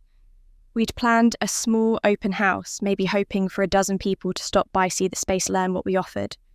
73 women came. 73 women who'd seen the flyers at libraries and grocery stores, who'd heard about it through whispered recommendations from friends who'd been waiting for exactly this kind of resource. They filled the workshop room, overflow, crowding into the hallway. Young women in their 20s with toddlers on their hips. Middle-aged women like me who'd spent decades being financially controlled. Elderly women who'd never had their own bank accounts. all of them carrying the same invisible weight I'd carried for 35 years. I stood at the front of the room and told them my story. Not all of it, there wasn't time, but enough. The invisible daughter, the stolen inheritance, the 383 400 I'd sent to people who saw me as a resource rather than a person, the discovery of Grandpa's love hidden in a secret room. This house was supposed to be mine 20 years ago, I said. My grandfather left it to me because he knew I'd need a foundation, a sanctuary, a place to build something meaningful. It took me 2 decades in a legal battle to actually claim it. But now that I have it, I want to share it. This space is for you, for learning, for healing, for building the life you deserve. The first official workshop happened 2 weeks later. Understanding Your Financial Rights, taught by a volunteer attorney named Sarah Chen, who specialised in domestic abuse cases. 30 women attended taking notes, asking questions, some crying as they realised how deeply they'd been exploited. I sat in the back of the room and saw my younger self in their faces. The confusion, the shame, the dawning realisation that they'd been taught to accept mistreatment as love. After the workshop, a woman in her 40s approached me. "Thank you," she said simply. "My husband has controlled our money for 18 years. I didn't even know how much debt we have. Today, I learned I can request credit reports, that I have a right to know our financial situation." That feels like freedom. That moment, that quiet thank you from a stranger who'd just taken the first step toward reclaiming her life, was worth more than any approval I'd ever sought from Dad. By December, we'd served 127 women, held 15 workshops, connected 43 women with pro bono attorneys, helped 19 women open their own bank accounts for the first time in their adult lives. The local newspaper ran a story about us. The headline read, "Invisible, no more one woman's fight for her inheritance becomes a lifeline for others." They interviewed Mum, who said, "My daughter taught me it's never too late to choose yourself. I spent 3 decades enabling my husband's abuse. Now I spend my days helping women avoid that mistake." Christmas arrived again almost exactly 1 year after the text message that had started everything. I spent it at the centre, hosting a potluck for women who had nowhere else to go. Women whose families had rejected them for leaving women who'd chosen safety over tradition. Women who were spending their first holiday in peace instead of walking on eggshells. Mum was there laughing with a group of women arranging poinsettias. I was in Grandpa's attic office looking at the wall I'd created. Photos of women we'd helped their faces blurred for privacy, but their smiles genuine. Pictures of Mum teaching her flower classes, the framed newspaper article, and in the centre, Grandpa's journal entry professionally preserved. Build something beautiful. Build something that matters. I touched the compass pendant at my throat and thought about family. People used to ask me about family. Now I tell them, family isn't who raised you or shares your blood. Family is who sees you, believes in you, and helps you become who you were meant to be. Grandpa gave me that 20 years ago in birthday cards I never received and a house I had to fight for. Mum found it again at 60, discovering that choosing your daughter over keeping peace is its own kind of courage. And now we're giving it to others, to women who've been invisible in their own homes, who've been exploited by people who claim to love them, who've been told their dreams don't matter. This Christmas, for the first time in my life, I don't need my father's approval. I don't need Luke's respect. I don't even need them to understand what I've built here or why it matters, because I finally found what I was looking for all along, not in them, but in myself. And in the family, I'm choosing to build one based on respect, healing, and the courage to be seen. That's the greatest gift Grandpa ever gave me. Not the house, though the house made everything possible, but the reminder, hidden in a secret room for 20 years, that I was never invisible. I just needed to start seeing myself. Mum appeared in the doorway of my office holding something wrapped in silver paper. "I have something for you." I opened it to find a framed photograph I'd never seen before. Grandpa and me when I was maybe 8 in his workshop, both of us covered in sawdust, both grinning at the camera. Mum must have taken it decades ago and kept it hidden all these years. "He loved you so much," Mum said softly. "I should have told you that more. I should have shown you more." "You're showing me now," I said. "That's what matters." We carried the photograph downstairs together and hung it in the entrance hallway, right where everyone would see it when they walked in. Mum had ordered a plaque to go beneath it, in memory of Thomas Freeman, who believed daughters were worth believing in. Below that, she'd added one more line: "This centre stands as proof he was right." Through the window, I could see women arriving for the Christmas potluck, carrying dishes and gifts, walking through snow toward the warmth and light of this house that had finally become what it was always meant to be.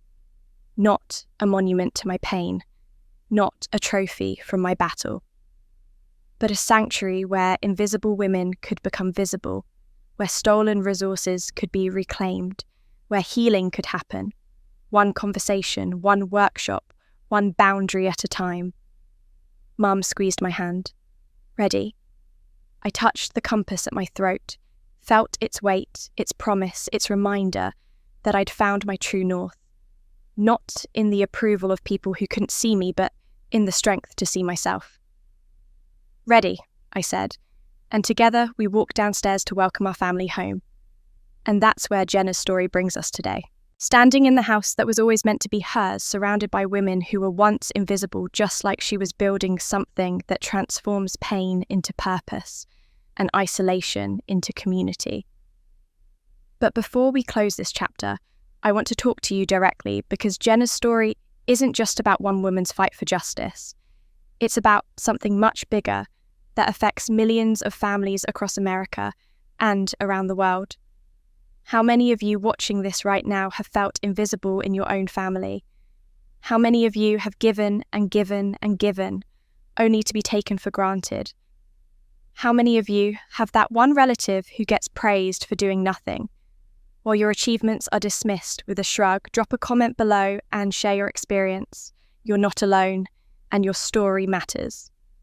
Jenna's journey from the invisible daughter to the founder of a wellness centre didn't happen overnight. It took 12 years of silent support, one devastating text message, 6 months of legal battles, and the courage to finally choose herself over family peace.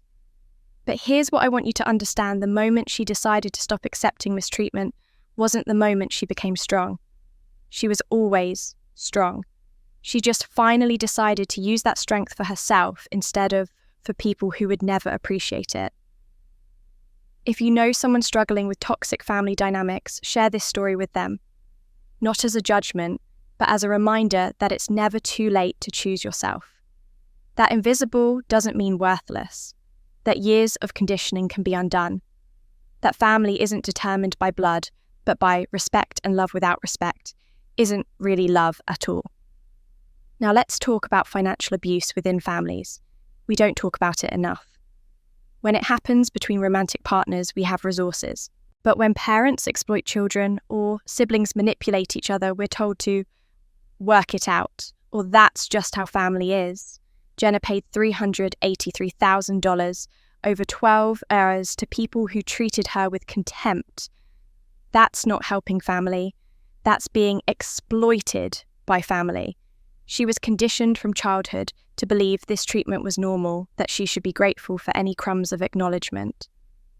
If you're financially supporting family members who treat you poorly, ask yourself, would I accept this treatment from a stranger? Would I stay in a friendship where I was constantly dismissed?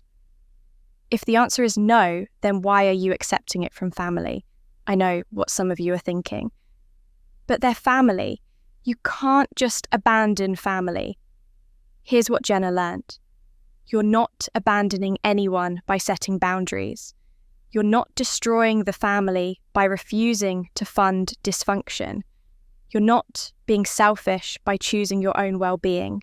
The people who tell you otherwise are usually the ones benefiting from your sacrifice.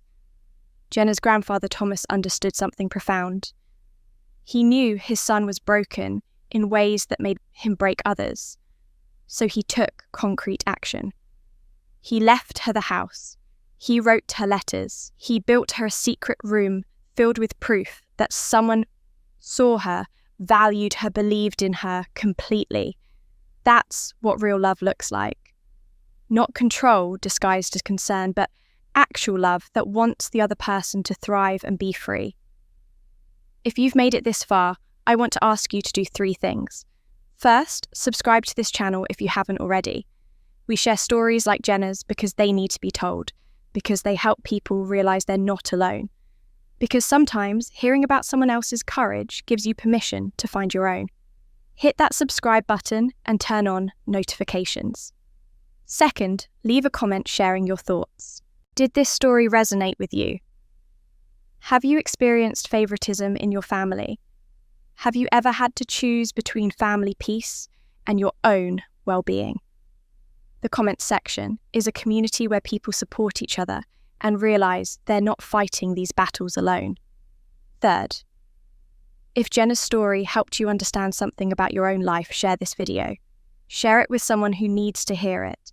Sometimes the most powerful thing we can do is show someone proof that they're not crazy for feeling the way they do. Richard completed his probation and lives quietly across town. He and Jenna have had no contact since the letter exchange. Luke is still in Nevada, still struggling. Some people change when they face consequences. Others just find new ways to avoid accountability. You can only control whether you keep enabling their journey or choose your own. As for Jenna and her mother, Carol, they've built something neither of them had before: an honest relationship. Carol is 61 now, teaching flower arrangement and running support groups, living proof that it's never too late to start becoming who you were meant to be. The Freeman Financial Wellness Center continues to grow. They've served over 300 women in the first year and are planning a second location. Jenna still wears that compass pendant every day, working in Grandpa's hidden room, surrounded by photos of women who are no longer invisible. She told a reporter, "People ask if I regret the years I spent being taken advantage of. I don't. Those years taught me exactly what I needed to learn to build this. The greatest revenge isn't making them suffer. It's building a life so full of meaning that their approval becomes irrelevant." So, here's my challenge to you. What would your life look like if you stopped waiting for certain people to finally see you? What could you build with the energy you're currently spending on trying to earn love from people who've proven they're incapable of giving it? You don't need permission to choose yourself. You don't need anyone's approval to set boundaries. You can start today, right now. Leave a comment, tell us your story, connect with others who understand. And if you're not ready to share, that's okay too. Just know that we see you. Your struggle is valid, your feelings are justified, and you deserve so much better. Thank you for watching Jenna's story. Subscribe, comment, share, and remember, you were never invisible. Some people just chose not to look. But that says everything about them and nothing about you. Until next time, keep choosing yourself. Keep setting boundaries. Keep building the life you deserve. Family is what you make it, not what you're born into. Take care of yourself out there. You matter more than you know.